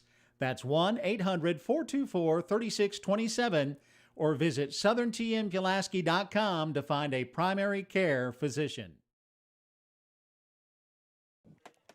New life breathed into the Richland Raider faithful here in Rockvale as they score 5 runs in the top of the 4th inning, tie it up 5-all. Back on the mound for the Raiders, it's your starting pitcher, Trey Fox, out for his 4th inning of work. Yeah, Raiders just kind of stayed patient, and we kept mentioning at the beginning of the game that sometimes that first, second inning, they're filling a pitcher out, and then they kind of figured out Poston's timing, what he's going to throw, and they were very selective, and then just took their time with some hits, got a little bit help on a bobble there on the Nelson hit, and then Drake, just a beautiful, beautiful hit over into right down the foul line. It stays just fair, because it's one of those, it could have hit either side of the line, and he gets it in fair territory. And it felt aggressive when they were waving Nelson there. It was close. It was they're close. Going to have to make a good throw to get him. But you also hate to break a rally, so I see it from both sides there. But I love the aggression we've seen today. And the Raiders, it pays off there with 5 runs in the 4th. And now Fox, a 1-0 count here after ball 1. This one high as well. At the plate, it is number 2. As I get my game changer back out, I'm sorry. That's Braden Brothers. Braden Brothers, that's a good name. A lot of alliteration here. Yep. 2-1 count as they get strike 1 there, looking. Here's the 2-1. Swing and a miss, 2-2. I would love to see, in professional baseball, they'll actually have sabermetrics where they'll show how many misses you can produce with, swings and misses. And like I said, I feel like Fox has to be one of the top ones on this team. 2-2 count. Lefty fires home. This one high for a ball.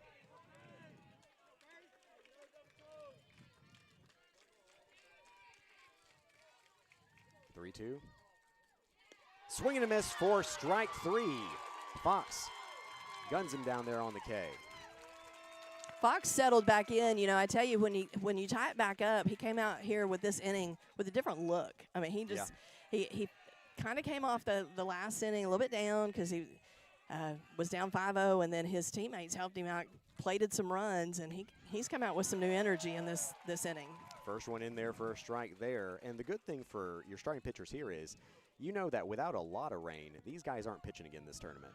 That in there for strike 2 as he's working ahead here. So you can throw Fox until, one, he either hits 120, which I think is the limit, or until you, feel like you have to go to the bullpen here. Not really worried about saving him. Just putting it all on the line here. Ball one high, 1-2 count. The energy is just different now in this 5-5 ball game than it was just 20 minutes ago, Jennifer. This one grounded. Ooh, nice play by Andrews. Andrews fires first and gets the out. How about the hop there for Andrews? What a play, I tell you. Andrews slides like he's sliding into second, backhands, pulls the ball from his glove and fires over to first. That was beautiful. Beautiful. I think you're, tighten your headset there. There you go. We're falling apart here, folks. I'm getting too excited. Also need the sunglasses. I sure say the sun's back out. There we go. That's good. That one high for ball one, but 2 quick outs here for Trey Fox in the bottom of the 4th as there are 5s on the scoreboard for both teams. Tie ball game. This one, they're going to say misses as well, 2-0. Fox is throwing up and down, and like they've hit a home run and have a lot of energy, and he just kind of trotted down to first. You can feel the shift as even the fans here, a lot of noise on this side from the Raider faithful that have stuck around a long time today to see this action. 2 outs. This one grounded foul off of the batter. Did you say they hit a home run?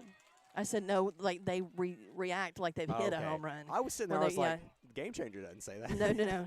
No, when they had a walk earlier, that's how they celebrate. They kind of go wild on just even a walk. Gotcha. 0-1 count here.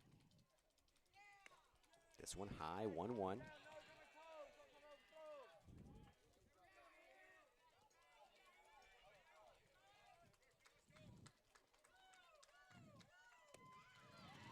In there for strike 2, ahead 1-2 now. 2 outs, so can Fox put up another 0 here from the mound? Keep some runs off the board. This one high, evens the count up. Deuces on the board, 2 balls, 2 strikes, 2 outs. Runner on first in a 5-5 ball game here in the bottom of the 4th inning. Fox looks off the runner, fires home. This one fouled just over the dugout of Johnson City.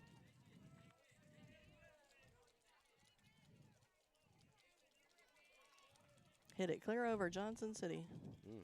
Impressive. That'd be quite a distance. Oh, they're going to say that missed inside. They're actually going to throw behind the runner at first. You don't see that often here in high school. Runner is safe. Back at first, full count here. 2 outs in the 4th. Fox looks in. Full count pitch. They're going to throw back to first. Runner's back safely.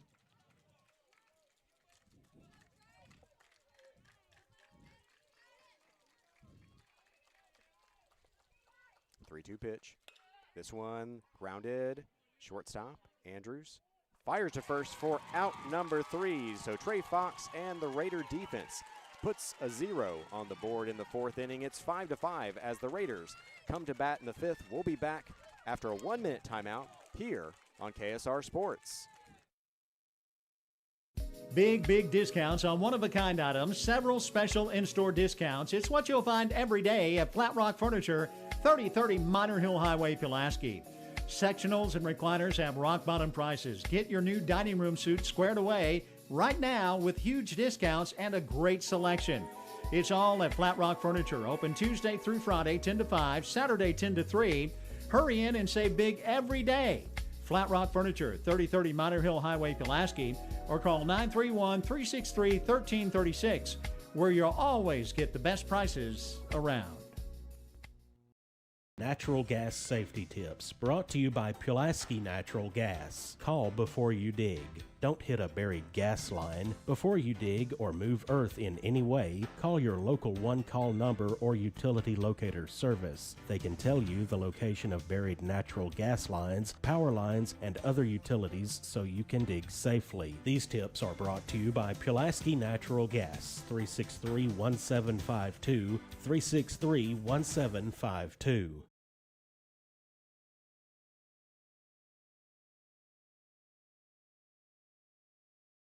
And we're back here for the top of the 5th inning. 5-5 is your score between Richland and Johnson City here in the winners bracket of the Class A state tournament in Rockville, Tennessee. Deja vu, Jennifer, as Jamie Andrews, Tucker Mayo, and Jack Jackson are due up once again for the second straight inning, I believe.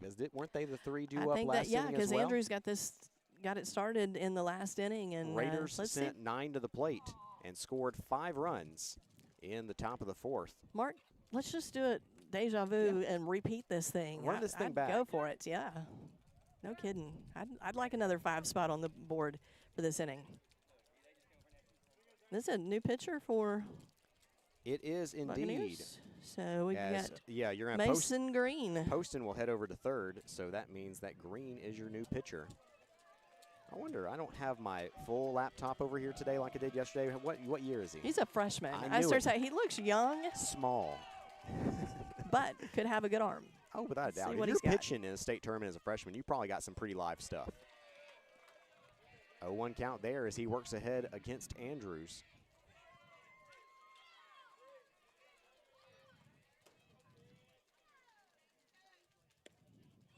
That one in there for strike 2 as Andrews watches 2 go by. 0-2 count. He'll have to protect here.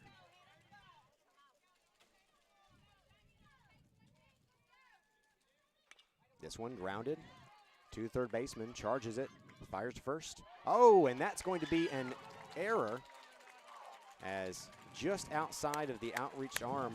We'll actually wait and see what they say on Game Changer because it was going to be a bang-bang play. But actually, first baseman can't stretch far enough. And Jameis Andrews is safe at first. So before you count that one, let me see what Game Changer ends up saying on that. I'm feeling it's going to be a base hit on Game Changer, but we'll see. Brings up Tucker Yeah, because like Mayo. you said, even if he gets the throw over, I'm not sure he close. wasn't going to be safe anyway. I think he might have been close about beating it out. Base hit. Yeah. They call it a base hit. We will as well. Hey, that just looks good for Andrews, too. Brings up Tucker Mayo. Excuse me, I apologize, by the way. Gage Witt was the third batter up. Jackson is after Witt. So Witt now stands in the on-deck circle. Andrews has some wheels, stole a base last inning. Swing and a miss here on strike 1 for Mayo. Mayo just got him a good warm-up swing. They throw over to first. Andrews slides in safely. 5-5 ball game here in the top of the 5th. Richland versus Johnson City. This one hit. That's going to be over the left fielder's head. Andrews running hard. They're signaling Andrews home. Oh, he's going to score. Slides in safely. That's going to be a stand-up RBI double for Tucker Mayo. 6-5 Raiders. I just was about to say when Mayo was in the stepping into the batter's box, I was like, he's due a good hit because he's had some massive ones lately. Boy, and does he deliver when it's needed. Good base running, too, by Andrews. Richland once down 5-0, now leads 6-5 after that RBI double, and they've got another runner on second. Mayo on second, Gage Witt at the plate with no outs here in the 5th. First pitch is high for a ball.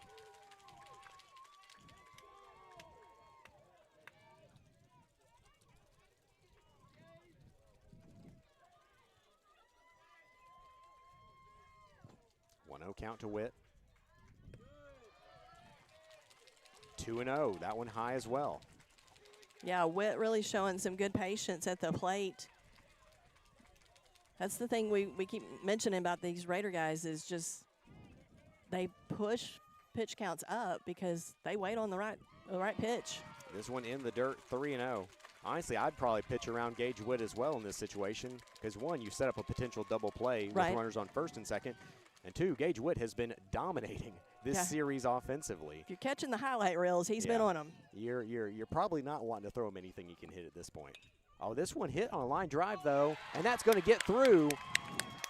Tucker Mayo will stop at third as the third baseman actually did get a piece of it there, but that'll put runners on the corners first and third. Jennifer, a little surprised he got the green light 3-0, but he just batted that one off the glove of the third baseman. Certain batters, I mean, and Witt, I think, being one of them, the way he's been hitting lately, you got to trust him. Oh, like, I think you tell him, like, if you're seeing it, go. And the great thing in that situation is, if it works, you look like a genius. Yeah. And it worked. And it worked. Runners first and third with no outs. Raiders up 6-5 here, and they're going to talk to the freshman on the mound real quick.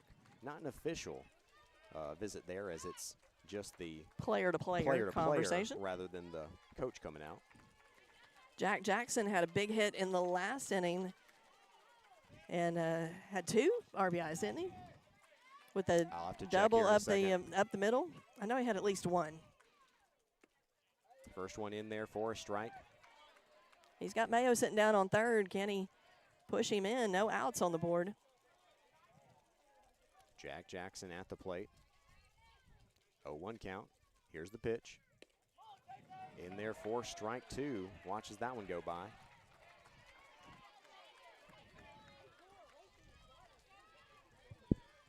Had a couple of good looks at him. Now can he pick out one he wants? 0-2. This one grounded. This one foul, though. So they'll set back up. Andrews was able to reach base on an 0-2 count earlier this inning. He came around to score the go-ahead run. Can Jack Jackson do so as well? 0-2 count. Raiders lead 6-5. Runners on the corners, no outs here in the 5th. Here's the pitch. This one grounded. Foul once again down the third base line. Coach Sakowicz makes the barehanded grab. The lefty fires home to the catcher. Would you call it a strike? Former college pitcher there. Although it was, he's like me. He's a little aged there, so I mean, it's been a few years, but still looked good. Still looked pretty good. Still looked good. 0-2 count now. Jackson will try again. They're going to throw this one high. Yep. You could tell that they wanted to see him chasing there. Yeah, I was going to say they're going to see if they could slide one and fool him. But 1-2 count. Jackson not to be fooled, though. Settling back up low. This one is going to be 2-2. That one's in the dirt. Jackson, after fouling 2 off, gets a pair there to be able to get 2-2. 2-2. Called strike 3, so Jackson is struck out looking. Brings up Will Shirey with runners on the corners and 1 out here in the 5th.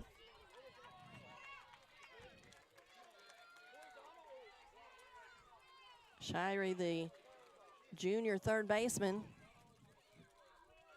Got runners on the corner, still Witt on first, Mayo on third. In there for a strike, so Green suddenly peppering that strike zone. Yeah, good arm. Good arm from the freshman. 0-1 count. Shirey. Green looks back the runner at first. They're going to bunt here. Oh, it's going to be a suicide squeeze play. And they get the out at home plate.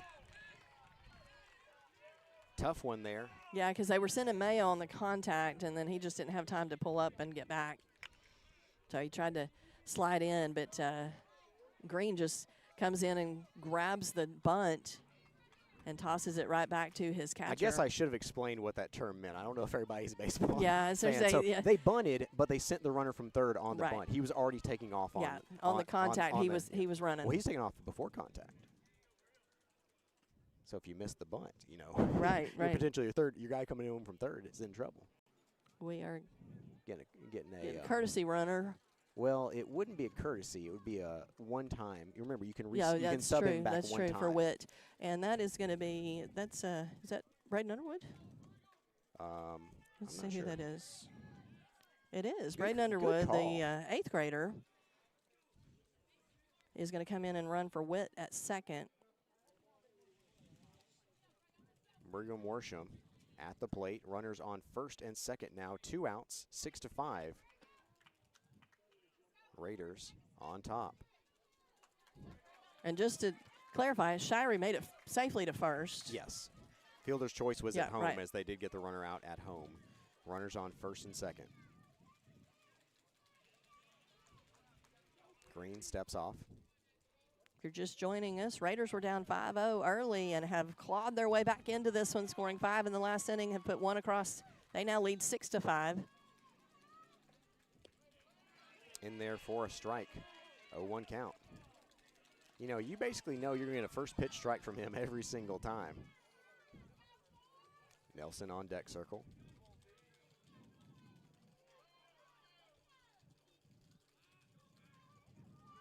Oh, 1.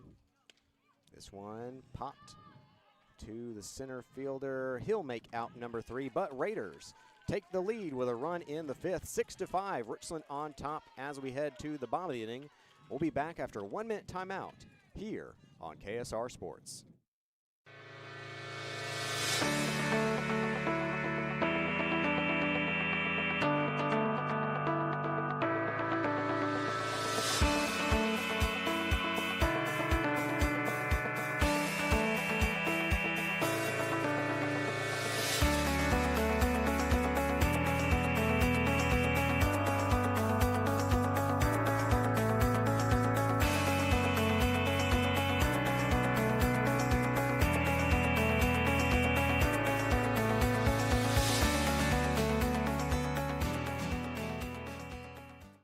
This is Savannah with Allsup & Associates Insurance. You have worked hard to build your business and take pride in running it each and every day. So let the professionals at Allsup & Associates Insurance help keep your business running smoothly by helping you with your business insurance needs. Whether you need coverage on commercial property, general liability, or need help with workers' compensation, we specialize in assisting you with your business insurance needs. Give us a call at 363-1501 or visit our website at allsupins.com.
Fans, from the coin toss to the final quarter, stay refreshed with an ice-cold Coca-Cola as you cheer on the Raiders. Just head to the concession stand and grab the perfect refreshment to share with fellow fans. Share a Coke with a teammate, a rival, or a friend this season. Thank you for choosing Pulaski Coca-Cola. It's time to load up on the best snacks and some delicious ice-cold Coke for all your game day guests. Nothing tastes like everyone you love and everything you like coming together. Coca-Cola. Together taste better. Employee Resources Credit Union is an easy solution to banking, offering a personal, simple, yet modern way to bank. When you bank with ERCU, you are a shareholder, meaning you own a piece of the pie, and we make it easy with the convenience of digital banking, with service you won't find at another financial institution, including low to zero fees and incredible rates. We have the technology you need with the personal service you deserve, right here in your own neighborhood. Employee Resources Credit Union, not for profit, for service.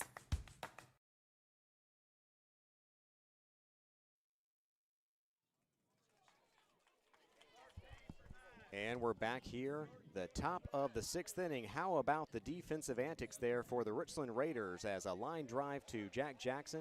He had a pair of those last night. He has had some unbelievable defensive catches. Turns the double play.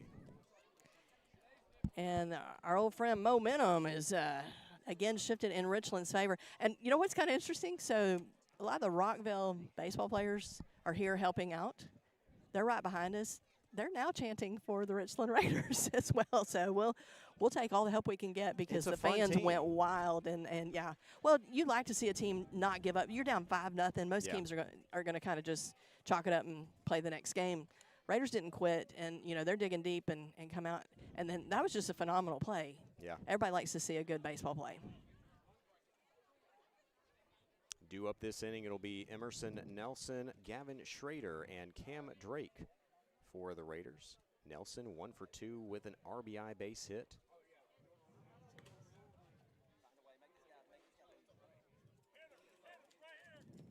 All 9 Raiders have reached base today. But the sky feels like rain right now. You know how you just feel rain even if you don't see it? Yeah, that's what I'm trying to get my radar to pull up and see about how much time we have, because when I looked earlier, it was going to be about 6:35. Barring a lightning strike, they're playing this one out. We're in the 6th inning here. There's no chance they don't just go ahead and try to finish this one. Yeah, we got a little more time. We might have a little light rain. Barring a lightning strike, of course. But the storm stuff doesn't come in until about 7:15 now. So 6-5 Raiders lead. Emerson Nelson up first. By the way, we have a new pitcher in, and I was actually wrong. I thought it was number 3. It's number 13, Owen Henley. Sophomore on the mound. First one in there for a strike. 0-1 pitch. This one popped up by Nelson. Going to be a little tough here, but the shortstop settles under it for out number 1. It's one of those two. Thought it might go foul, but you can feel the change in the air. It kind of just held up and didn't drift at all.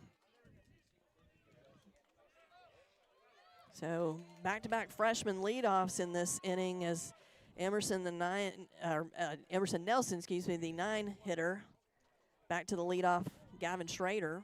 First one high here to Schrader. Cam Drake in the on-deck circle. Drake already has a 2 RBI base hit today. Here's the pitch. This one popped sky high. That's way out of play. Had to look for that one myself. I was like, is it going to hit me? It didn't. Okay, good news, wasn't even close, yeah. 1-1 count. Mark, you were worried for nothing. 1-1 count, 1 out. Schrader at the plate.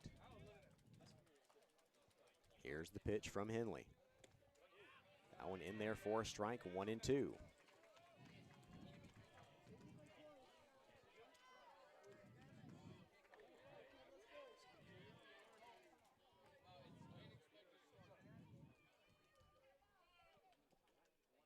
Here's the 1-2 offering. Low for ball. Raiders up by 1 here, top of the 6th. Richland trying to add some insurance here in the late innings. 2-2. This one popped a mile high to the shortstop, almost same spot as last time. He makes the catch for out number 2.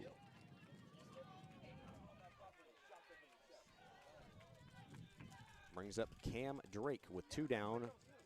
Bases empty for the Raiders.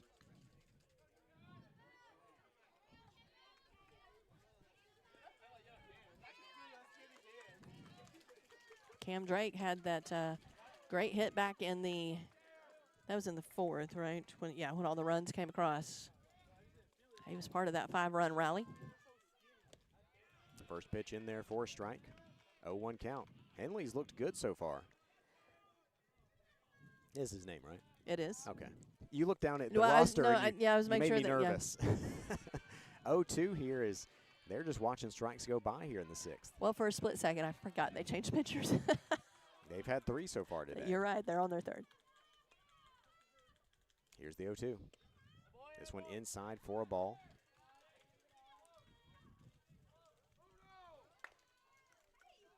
One, 2. 2 outs. Here's the pitch. Misses for a ball.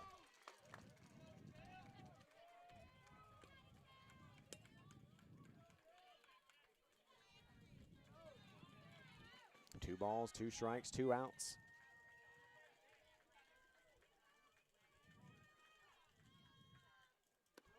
That one high for ball 3. Drake really showing some patience. You can tell when he's stepping into the plate or into the box. He's got that anticipation. He wants to hit, but you got to control the nerves. And that one is low for ball 4. So Drake comes all the way back to earn a walk on a full count, bringing up Jamison Andrews.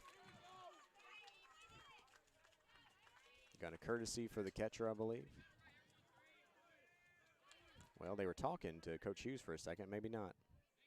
I know they haven't really courtesied for him this series, but I thought that was he's too quick on the base path. Yeah. Oh no, I get it. I get it. He's a tremendous athlete, but the umpire actually, talked to him. I think he just assumed because it was the catcher that he was going to do it. Who doesn't want to talk to Cam Drake? I mean, he just wanted to have a conversation with him. Runner on first, 2 outs. Raiders lead 6-5 here in the top of the 6th inning versus Johnson City. This one in the dirt for ball 1. Can the Raiders put together a 2-out rally?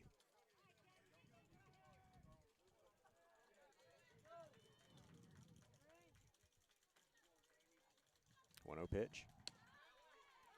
1 low, 2-0. So after having a really high percentage of strikes, now suddenly Henley is struggling a bit to find the zone. Yeah, started off really strong and then seeming to struggle. This one hit way up. It'll get out of play. Drake was off with the pitch. Oh, did it hit somebody? Oh, no. Yep. Oh, get a trainer quickly. Yeah. He's on his feet, though. Hopefully good Yeah, things. but I think they're holding him up. They're calling for a medic immediately.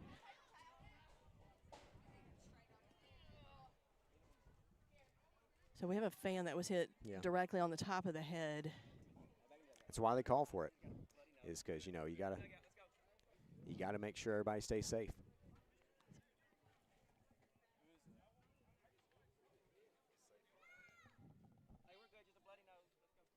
Yeah, I think it caught his nose maybe, so it looks probably worse than it might be, we hope. But quickly, Zach Bailey is over checking on the fan. You know who the first one to jump into action to help was?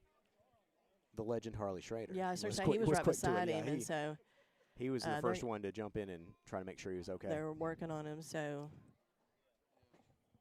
let's take a break, Mark, for just a second. Yeah, let's go ahead and take a break. We'll be back after 30 seconds, pending more. So back in 30 seconds here on KSR Sports. Walls Lumber and Hardware would like to wish the Richland Raiders the best of luck in the 2026 TSSAA State Baseball Tournament. Walls Lumber and Hardware is a family-owned building supply company located in Campbellsville. Since 1988, they've been supplying contractors and the public with the materials and equipment they need for their building projects, both large and small. Got a project? Come see them. Walls Lumber and Hardware. Open 7 a.m. to 5 p.m. Monday through Friday, 7 to 3 on Saturday at 10416 Campbellsville Road in Pulaski. Call 363-2550. We're back there. They say that everyone's okay, and so we're back for a 2-1 count to Jamison Andrews. 6-5 is your score. This one low, 3-1. Andrews works ahead. Cam Drake on first. Raiders lead 6-5.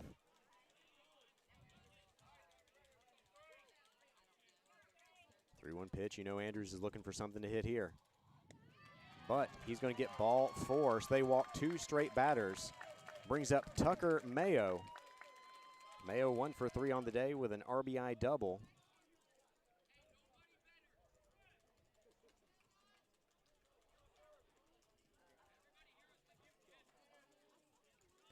As they're going to have a quick conversation between the pitcher and the catcher. Mayo has a quick word with Coach Sack. Yeah, Landry, the junior catcher, trying to kind of calm Henley down. And so we just got word that the gentleman that was hit seems to be okay. They're still kind of patching him up. I think it looks worse than, scared a lot of folks. Scary moment, but appears to be fine. First pitch of the at-bat to Mayo. This one's high for a ball. Let's see if Mayo can get a hold of something here. Remember, they will be off with contact. And you have Andrews on first. See what a hit will do here. Swing and a miss there from Mayo.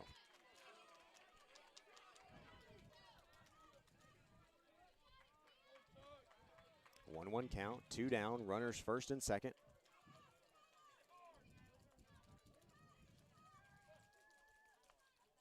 This one high. This one gets away. Runners will move up to second and third. Yeah, and it's one of those, Landry really thought he had it in his glove, and it just kind of pops free and then rolls back. And so runners are able to kind of just trot to the next base. 2-1 count. Something to the outfield, probably scores a pair. Henley looks in. Here's the pitch. This one misses inside, 3-1. Mayo had to kind of duck himself out of range of that one. A little bit inside. Hitters count. Swing away, Mayo, if you see one close. 3-1 pitch. Here's the offering. This one lined. Foul down the left field line. Just foul. Yeah. That one scores 2 if it gets down. Yep. So they'll set back up again, this time with a full count. Remember, runners on second and third, so they won't be off with the pitch because there's an open base at first. 3-2, 2 outs.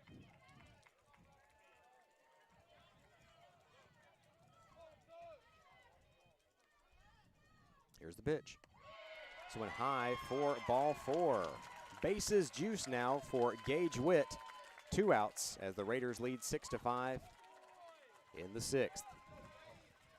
And I tell you, when you've got some runners on, Mayo and Witt back-to-back is a dangerous combination. And so bases loaded, and we're going to have another mound visit. Might be a pitching change. I was going to say, is it going to be a new pitcher for the Buccaneers? Henley has not given up a hit yet, but he's walked 3.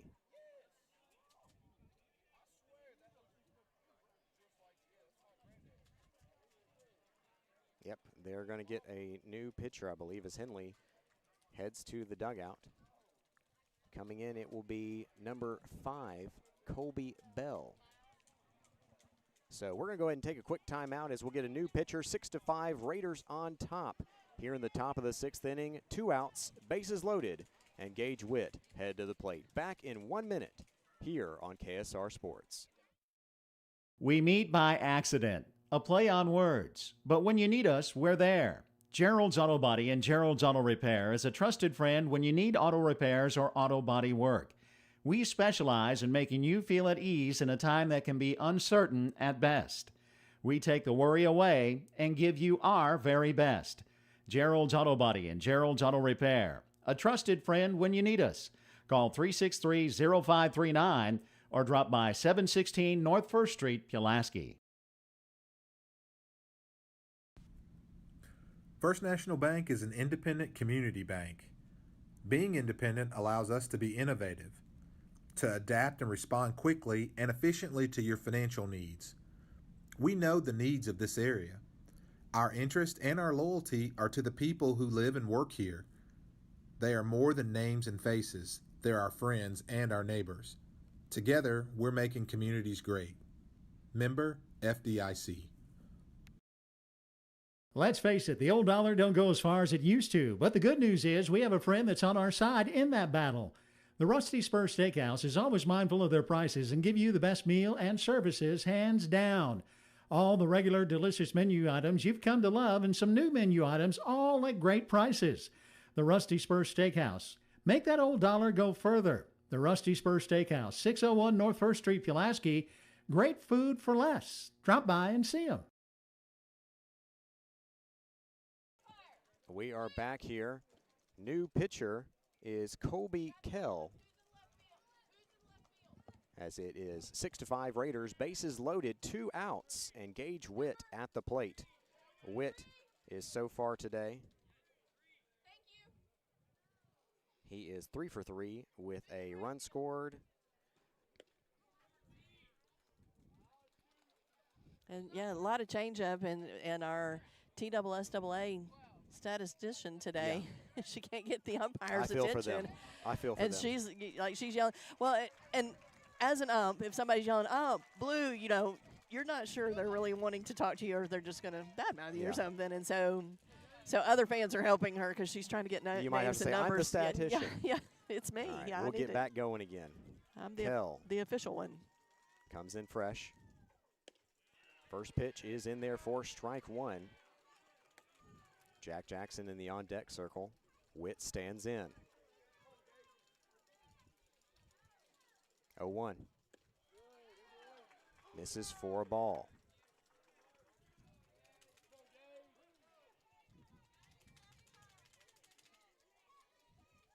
Here's the 1-1 offering. This one grounded foul. 1-2.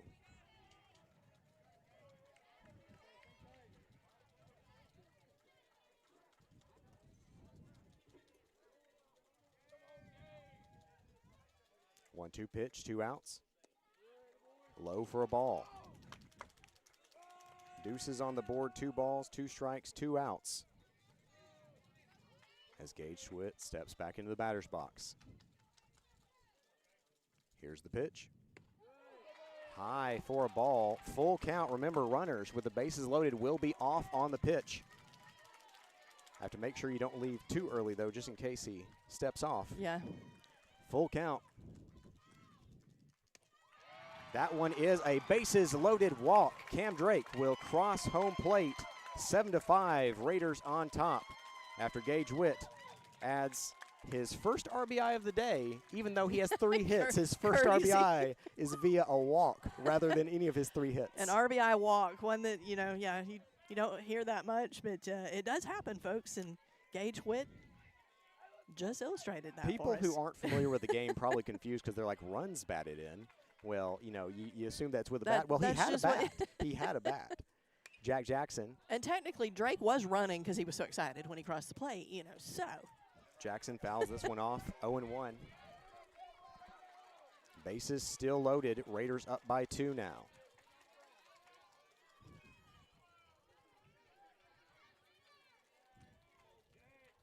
Jack Jackson. This one grounded foul once again. Ooh, no, Coach Sack foul. couldn't quite get his hands on it there. I thought he was going to field that one cleanly. Sack's having an interesting game for himself today. He's trying to make some plays. 0-2. Jackson. Low for a ball.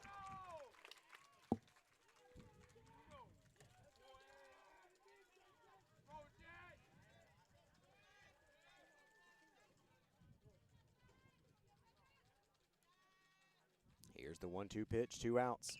This one grounded. Just Dare foul I say, again. just foul again. Yeah, he is really testing that third baseline. Can he sneak one by?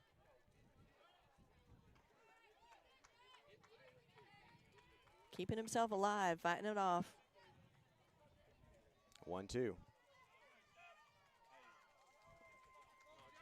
We'll set up and try again. This one hit pretty well. Left fielder, though, does settle under it, and he makes out number 3. So Raiders push across another run.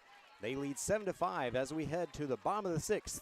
Back in 1 minute here on KSR Sports. We meet by accident, a play on words. But when you need us, we're there. Gerald's Auto Body and Gerald's Auto Repair is a trusted friend when you need auto repairs or auto body work. We specialize in making you feel at ease in a time that can be uncertain at best. We take the worry away and give you our very best. Gerald's Auto Body and Gerald's Auto Repair, a trusted friend when you need us. Call 363-0539 or drop by 716 North 1st Street, Pulaski. First National Bank is an independent community bank. Being independent allows us to be innovative, to adapt and respond quickly and efficiently to your financial needs. We know the needs of this area. Our interest and our loyalty are to the people who live and work here. They are more than names and faces. They're our friends and our neighbors. Together, we're making communities great. Member FDIC.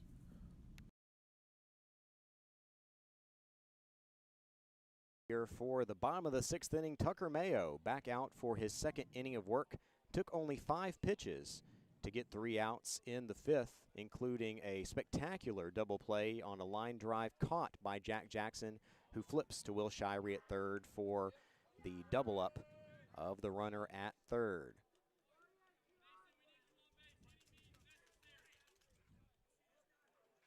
So Tucker Mayo, just got some great defensive help in that last inning. That seems like forever ago, but Jackson with that great double play snags it and then tosses over to 3rd to get the quick 2 outs, and no one happier about that than your pitcher, Tucker Mayo.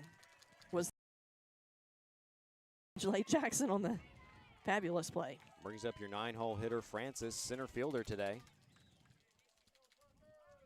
He's 1 for 1 on the day with a run scored. This one's going to be fouled off of him. Nearly hit him when he was out of the box there. Some of the fans wanted the call, but it's just going to be 0-1.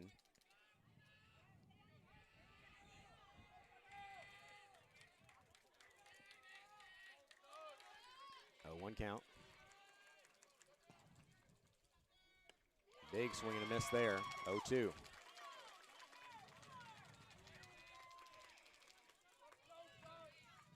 Mayo way ahead here.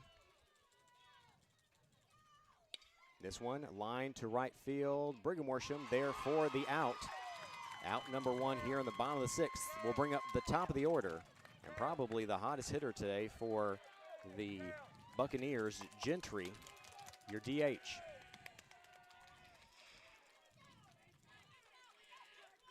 Gentry's been the leadoff, and he walked way back in the 1st inning and then found his way to 3rd by just stealing bases.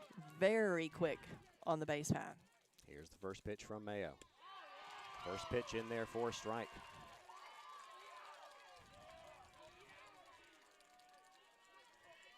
Oh, 1 out here in the bottom of the 6th. Here's the pitch. In there for strike number 2. Mayo not wasting many pitches here. Gentry having some conversation with the umpire and not quite liking the calls coming across. Here's the 0-2 pitch, 1 out. This one lined into center field there. Emerson Nelson will collect it on the single for Gentry. And now, of course, you have their best base runner on first. Yeah, this is where you really got to watch, because he does. He just steals quickly. I mean, you can't really gun him down. So Raiders going to have to keep a close eye on him, or maybe get Brothers to bat into a double play right here. Your shortstop Brothers, he's 1 for 3 with 3 RBIs. Mayo fires home. This one fouled off. Remember, Raiders are up by 2, so you focus on the man at the plate, and good things probably going to happen. Yep.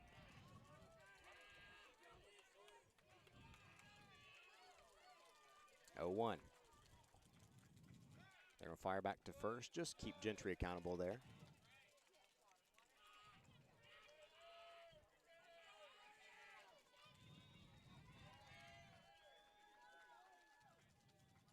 Here's the pitch. Runner is off, but it's fouled back.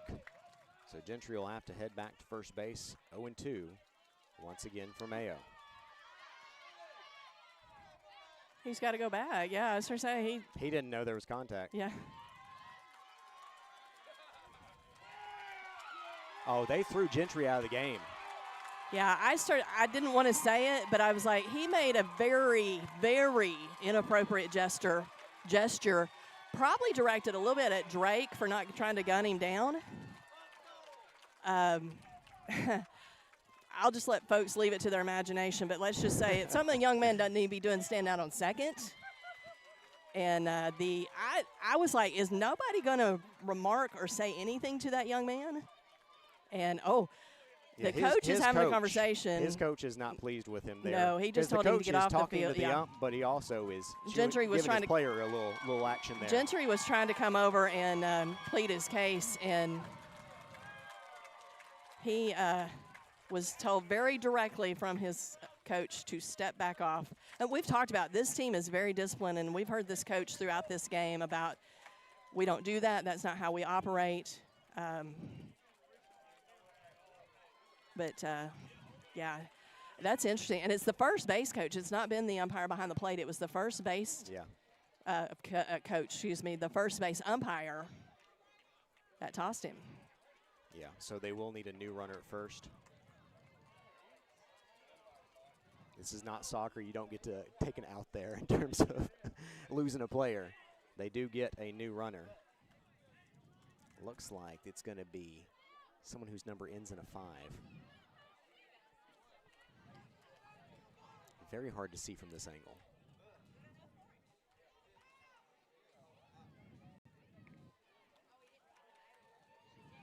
Yeah, some of the Richland fans think that's an out. No, it's not. No, it'll just be a replaced runner. You need a new player. It's an out as far as it's an ejection. He's out of the game. He's out of the game. But I do believe they get to replace him at first base. They do.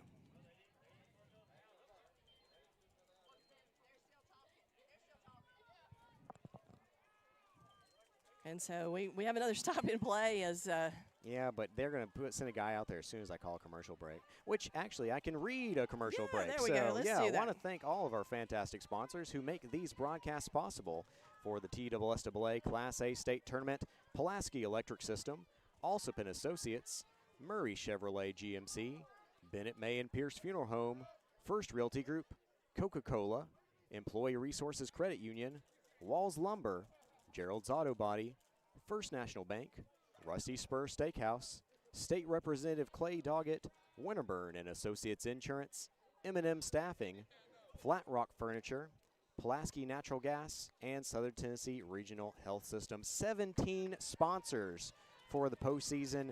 Unbelievable we were able to put that together so quickly. So one, huge shout out to Morgan Hoover and the folks at the WKSR Radio, but also to all of these sponsors who care about local sports and care about your opportunity to hear about local sports. Yeah, I know, and they know how much these student athletes have put in the time, the effort, and so to give them the chance to celebrate this and then also let us get the call so that folks that can't be here, especially a lot of folks didn't intend to make the game today because it was supposed to be a day game, and then it turned into a late afternoon game, and here we go with another stop and play. And so there is a replaced runner. It ends with a 5. It's a 1. It's 1 now. It was originally someone else. Brody Hill, and I think I just felt a couple of drops, and they never did put the canopy back up for us. Don't love that. Yeah. Is your boy around somewhere, Landon? He's in the dugout. Okay. There is a large umbrella right there. Okay. So we'll make it work. 0-2 count. At the plate, it is Brothers. Runner at first.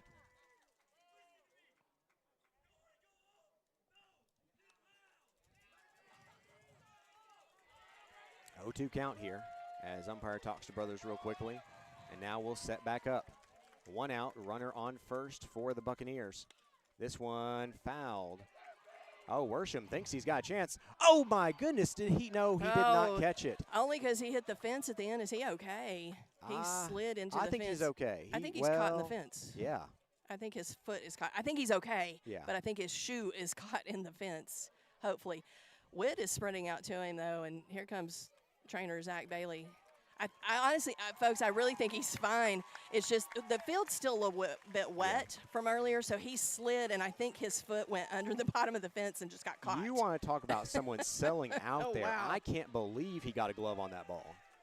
I mean, just lightning quick there to nearly catch a foul ball for out number 2, but as is, we'll set back up 0-2. Unfortunately, I'm going to have to plug our hotspot back up. It overheats a little bit when I plug it up. And so I apologize if you get a little more buffering, but we really don't have a choice here. Well, this game just, it was running pretty quick, and then we've just had different stops and plays for different things. And so we're going to get back to the action now. Worsham is up. He's good. And like I said, it was just his shoe caught in the fence, and so 0-2 count. Had to have a little assistance. Low for a ball, 1-2. 1 out, runner on first here for the Buccaneers.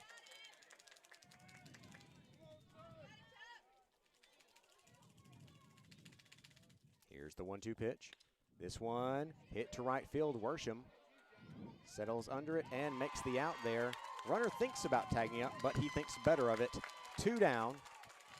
Probably saw that throw from Worsham earlier in the game from the right field line all the way to third base and thought, I better not test that arm.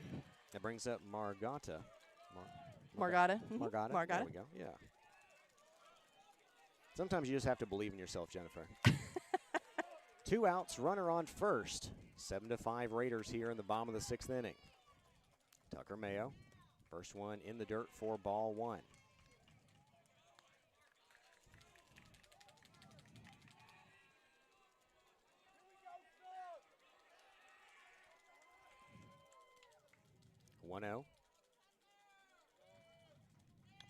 This one grounded back foul.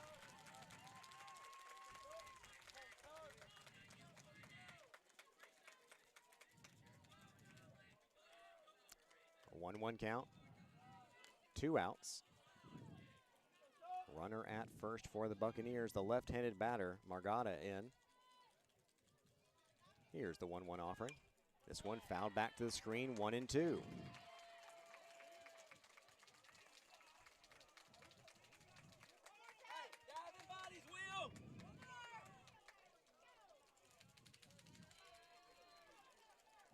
One-two pitch. I should have said that too early. He's still looking in. Looks to Cam Drake, who makes the call. Fires home. Just high for a ball, 2-2. Drake did a good job trying to frame that one, but you could tell he at the last moment kind of tried to pull it slightly down there to get that call. Yeah, very close, and I know a lot of the crowd wanted it, but 2-2. This one grounded. Shortstop, Jackson. Fielder's choice to second is out number 3. Raiders get out of the inning with another 0 on the board. We'll head to the final inning of regulation. Richland up 7-5 here on KSR Sports. This is Mike Keith for Winterburn and Associates Insurance. Winterburn Insurance is a full-service insurance agency, meaning they can help you with virtually every kind of personal insurance. Keep them in mind for auto, home, life, and health. Winterburn and Associates Insurance has been serving Giles County and the surrounding area for nearly 70 years, so they truly are a trusted choice. Get a quote online at winterburninsurance.com or call 363-8638. Winterburn and Associates Insurance, proud members of the Insurers of Tennessee.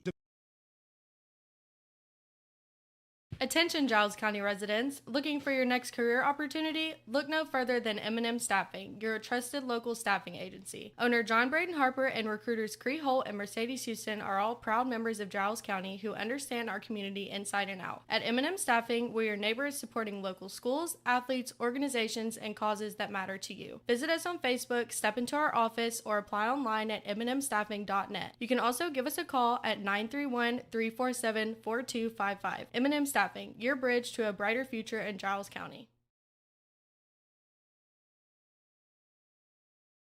Final inning of regulation here in the winners bracket of the TSSAA Class A tournament. Richland Raiders versus Johnson City Buccaneers. It's technically University School of Johnson City, but that's a lot of words. It is. USJC is all their initials. Yeah. Why do we keep playing, in the sectional we had a Hollow Rock Brewston Central Tigers, and it was like, golly, like, you can't even try to – we didn't have to call that game, but still, some of these teams, they got too many names. I like Richland. Man, it's just straightforward and kind of a fan myself. I get that. Yeah.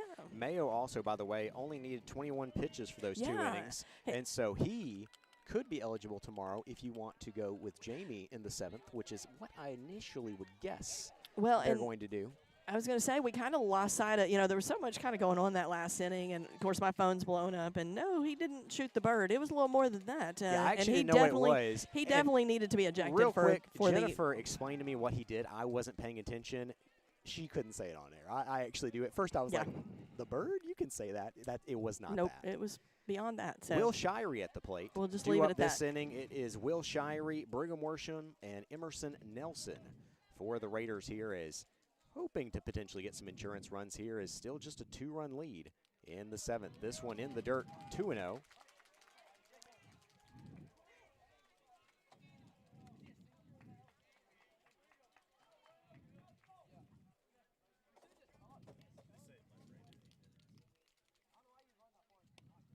In there for a strike, 2-1. According to our producer, Elijah Watkins, it's going to start raining in 8 minutes, so we're preparing the umbrellas and the things of this nature.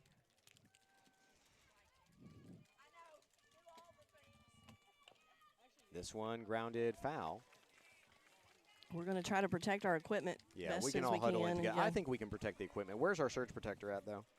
It is right here on the Yeah, ground. that's going to be tough. We need something to protect that. Yeah, well, they had a canopy, and then they just didn't bother to put it back up. We might could sneak it under the table. 2-2. It's one high, 3-2. There is a big umbrella somewhere. Where'd it go? No, Elijah's got it. He's got it for us, right? The umbrella? Elijah turned into producer slash weatherman. Weather protector. 3-2. This one to the second baseman. Settles under it for the out. Out number 1 here in the top of the 7th. Brings up Brigham Worsham as Raiders lead 7-5. You don't have to get the umbrella out yet, Elijah. Actually, I feel the rain too now. Okay, never mind. You can do it. I was going to say, here come the drops.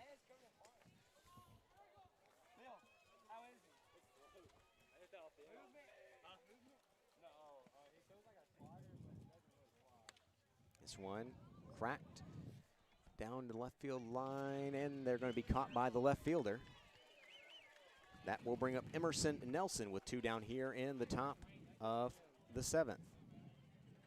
As rain on the way here. If it's just a few sprinkles, it'll actually probably feel good because it's been really muggy throughout this game. Yeah, but you worry about right behind this is becoming, You're holding how you're holding the ball as a pitcher. There's a lot to think about there. In there for a strike. I know this is, almost an anathema thing to say, but I say Elijah probably likes that word there. But you almost want to get it out real quick and get your pitcher out there and just, you got 2 outs, no runners on. Well, you don't want them to take a chance of calling this game again like they did earlier and then. Right, but you also, like I said, it's so important that you have a grip on the ball as a pitcher, and you don't want your hands to be wet. 0-2 count to Nelson. This one low for a ball, 1-2.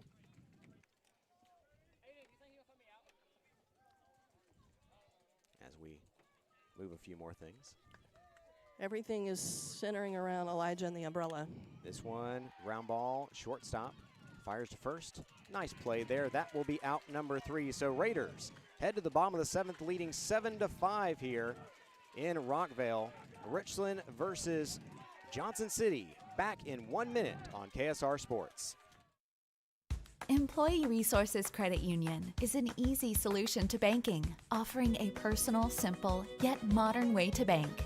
When you bank with ERCU, you are a shareholder, meaning you own a piece of the pie. And we make it easy with the convenience of digital banking, with service you won't find at another financial institution, including low to zero fees and incredible rates. We have the technology you need with the personal service you deserve, right here in your own neighborhood. Employee Resources Credit Union, not for profit, for service.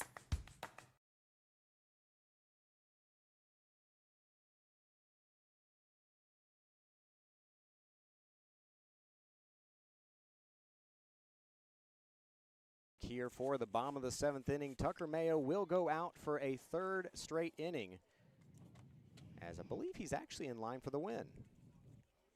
I think you're right, Mark. Yeah, I hadn't even thought about that. Nope, I'm wrong. Well, that's what I get for trusting you. You said to believe in you.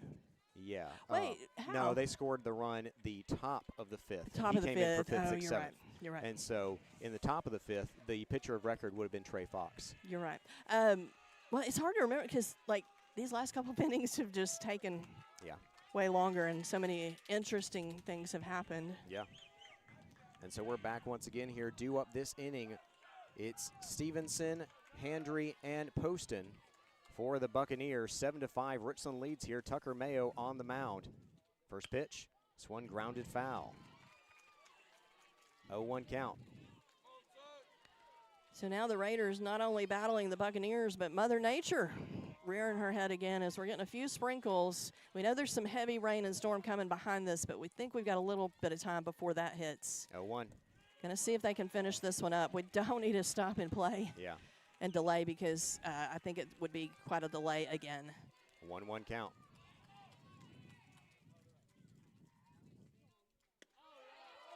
Ooh, they say inside there, 2-1. Mayo facing off against Stevenson. Inside, 3-1.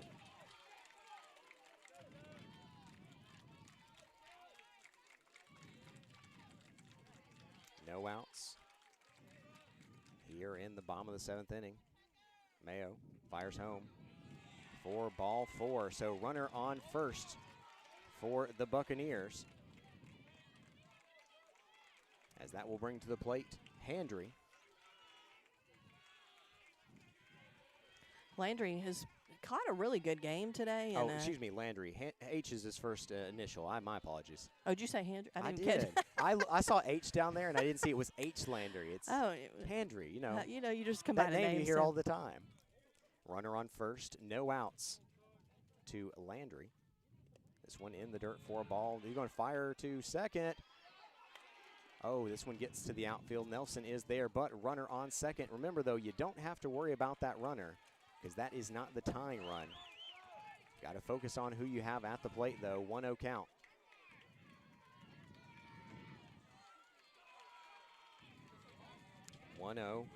To Landry.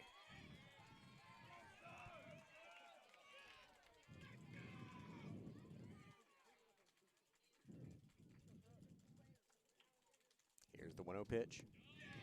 Or low for a ball, 2-0.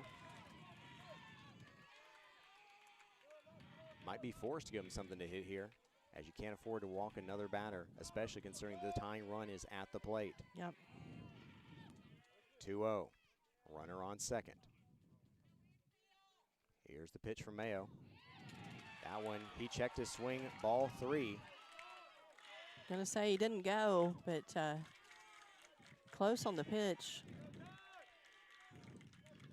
3-0 count.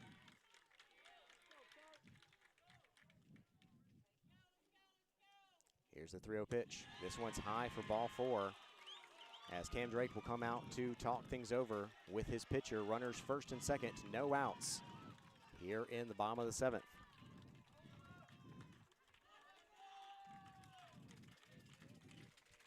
Coach Sakowitz coming out to talk too.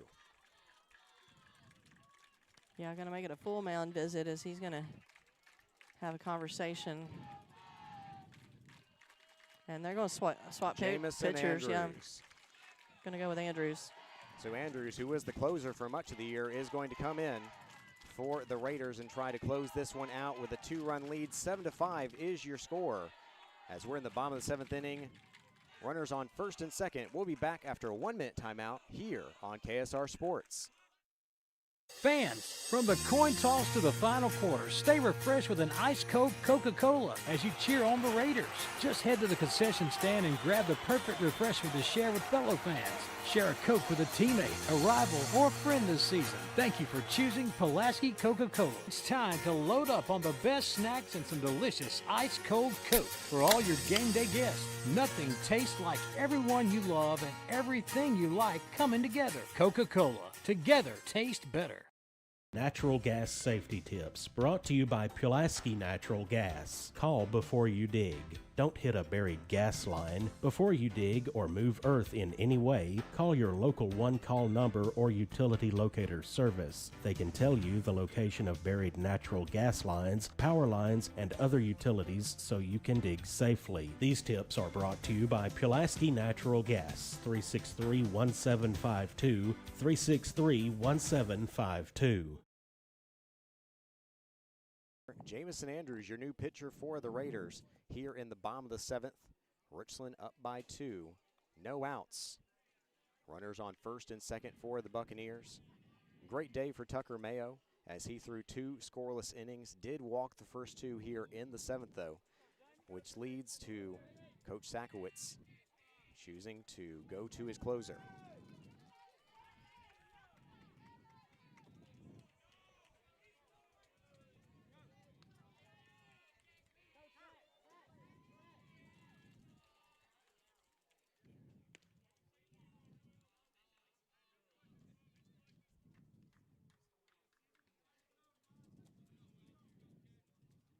Looks like the rain's trying to hold off too a little bit for us. I almost hate so. to say that, but I hope so.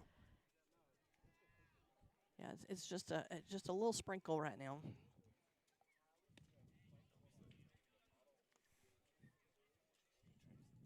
So Andrew's still taking his warm-up pitches. Yeah, they're just finishing out the adjustments there on the defense. Yeah, making sure they get so everybody. Looking now, you have Tucker Mayo, who just swaps 1-for-1 with Andrews, as Gavin Schrader is still your left fielder. Gage Witt still your first baseman after that last change. Since we're still pitching, I'll write it down. Catcher, Cam Drake. Pitcher, Jamison Andrews. First base, Witt. Second base, Mayo.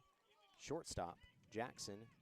Third base, Shirey. Left field, Schrader. Center field, Nelson. Right field, Worsham.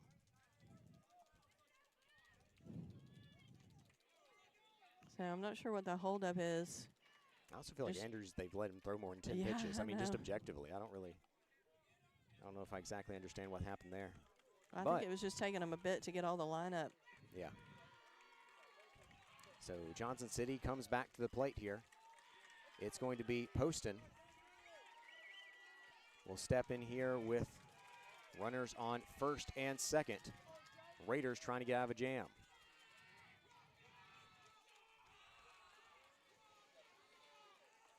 Raiders just 3 outs away, lead 7-5. Can Andrews come and close this out? Runners on first and second. First pitch misses high, ball 1.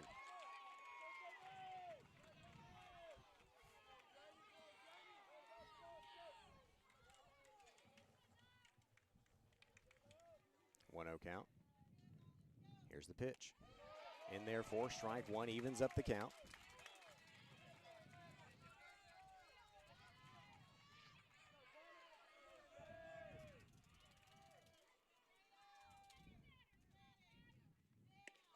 In there for strike 2. Yeah, took 1 and 2. Took his warm-ups. Had a few that got away from him. In fact, took a little bit of ribbing from the Buccaneer guys. No, I mean, not brutal or anything, but Andrews kind of settling in now. 1-2. Swing and a miss for strike number 3. Poston goes down swinging, out 1. Brings up Hare. your second baseman, 2 for 2 on the day with a run scored.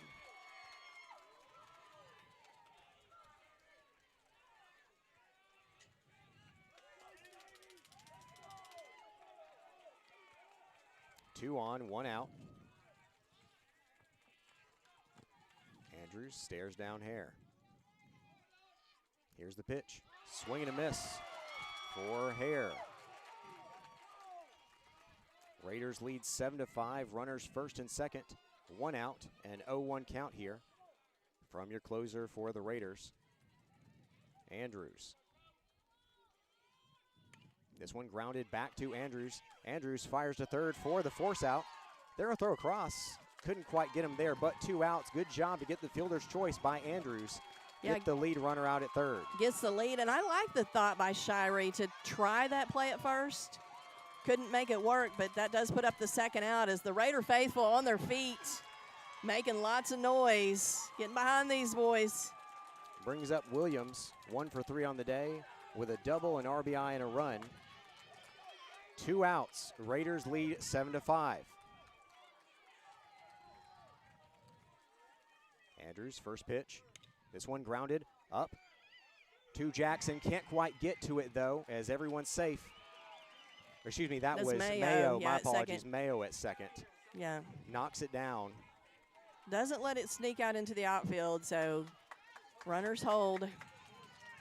Brings up Francis, your 9-hole hitter. Bases loaded. 2-run lead for Richland with 2 outs.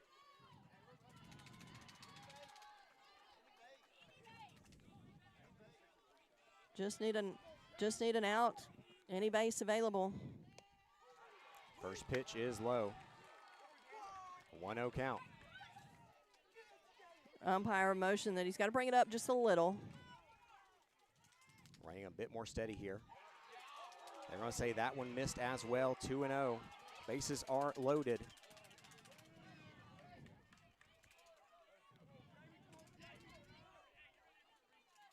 (2-0). In there for strike one.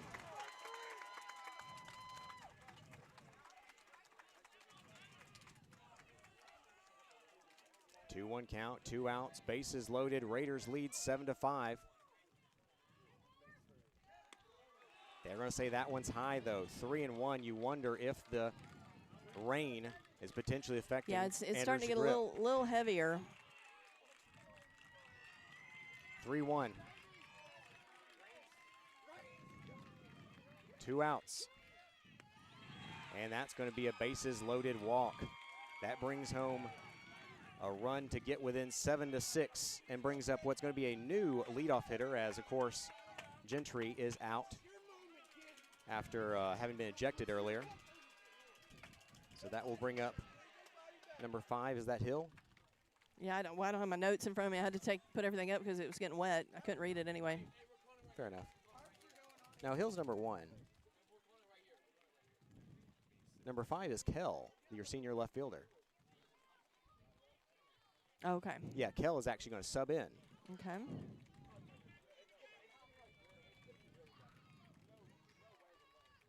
So that run did come across. 7-6 is the Raider lead. 2 outs, bottom of the 7th. Rain has settled in. It's coming down pretty steady now. Wade Neely, as I say, had a joke about our earlier refusing to say what motion he made. But of note, either Wade's here or he guessed correctly. Well, when we said it's not one and we said it's Yeah, quite inappropriate, yeah. I get that. People might figure it out, but. So I believe, if I'm not mistaken, this is Kell. So bases loaded, 7-6. Raiders still up by 1.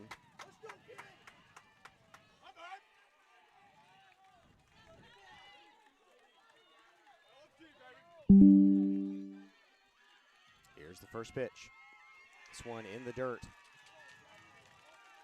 Yeah, and I'm like As you. rain really starting to pick up. Rain is really thick right now. This is a tough position for Andrews to be in. 1-0.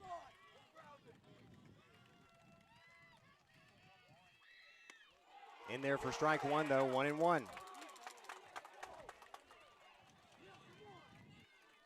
Yeah, I'm watching it bounce off the lights and stuff, and Yeah, it's pretty. It's a downpour. Yeah, it's a steady. Ball 2-1. That one was low.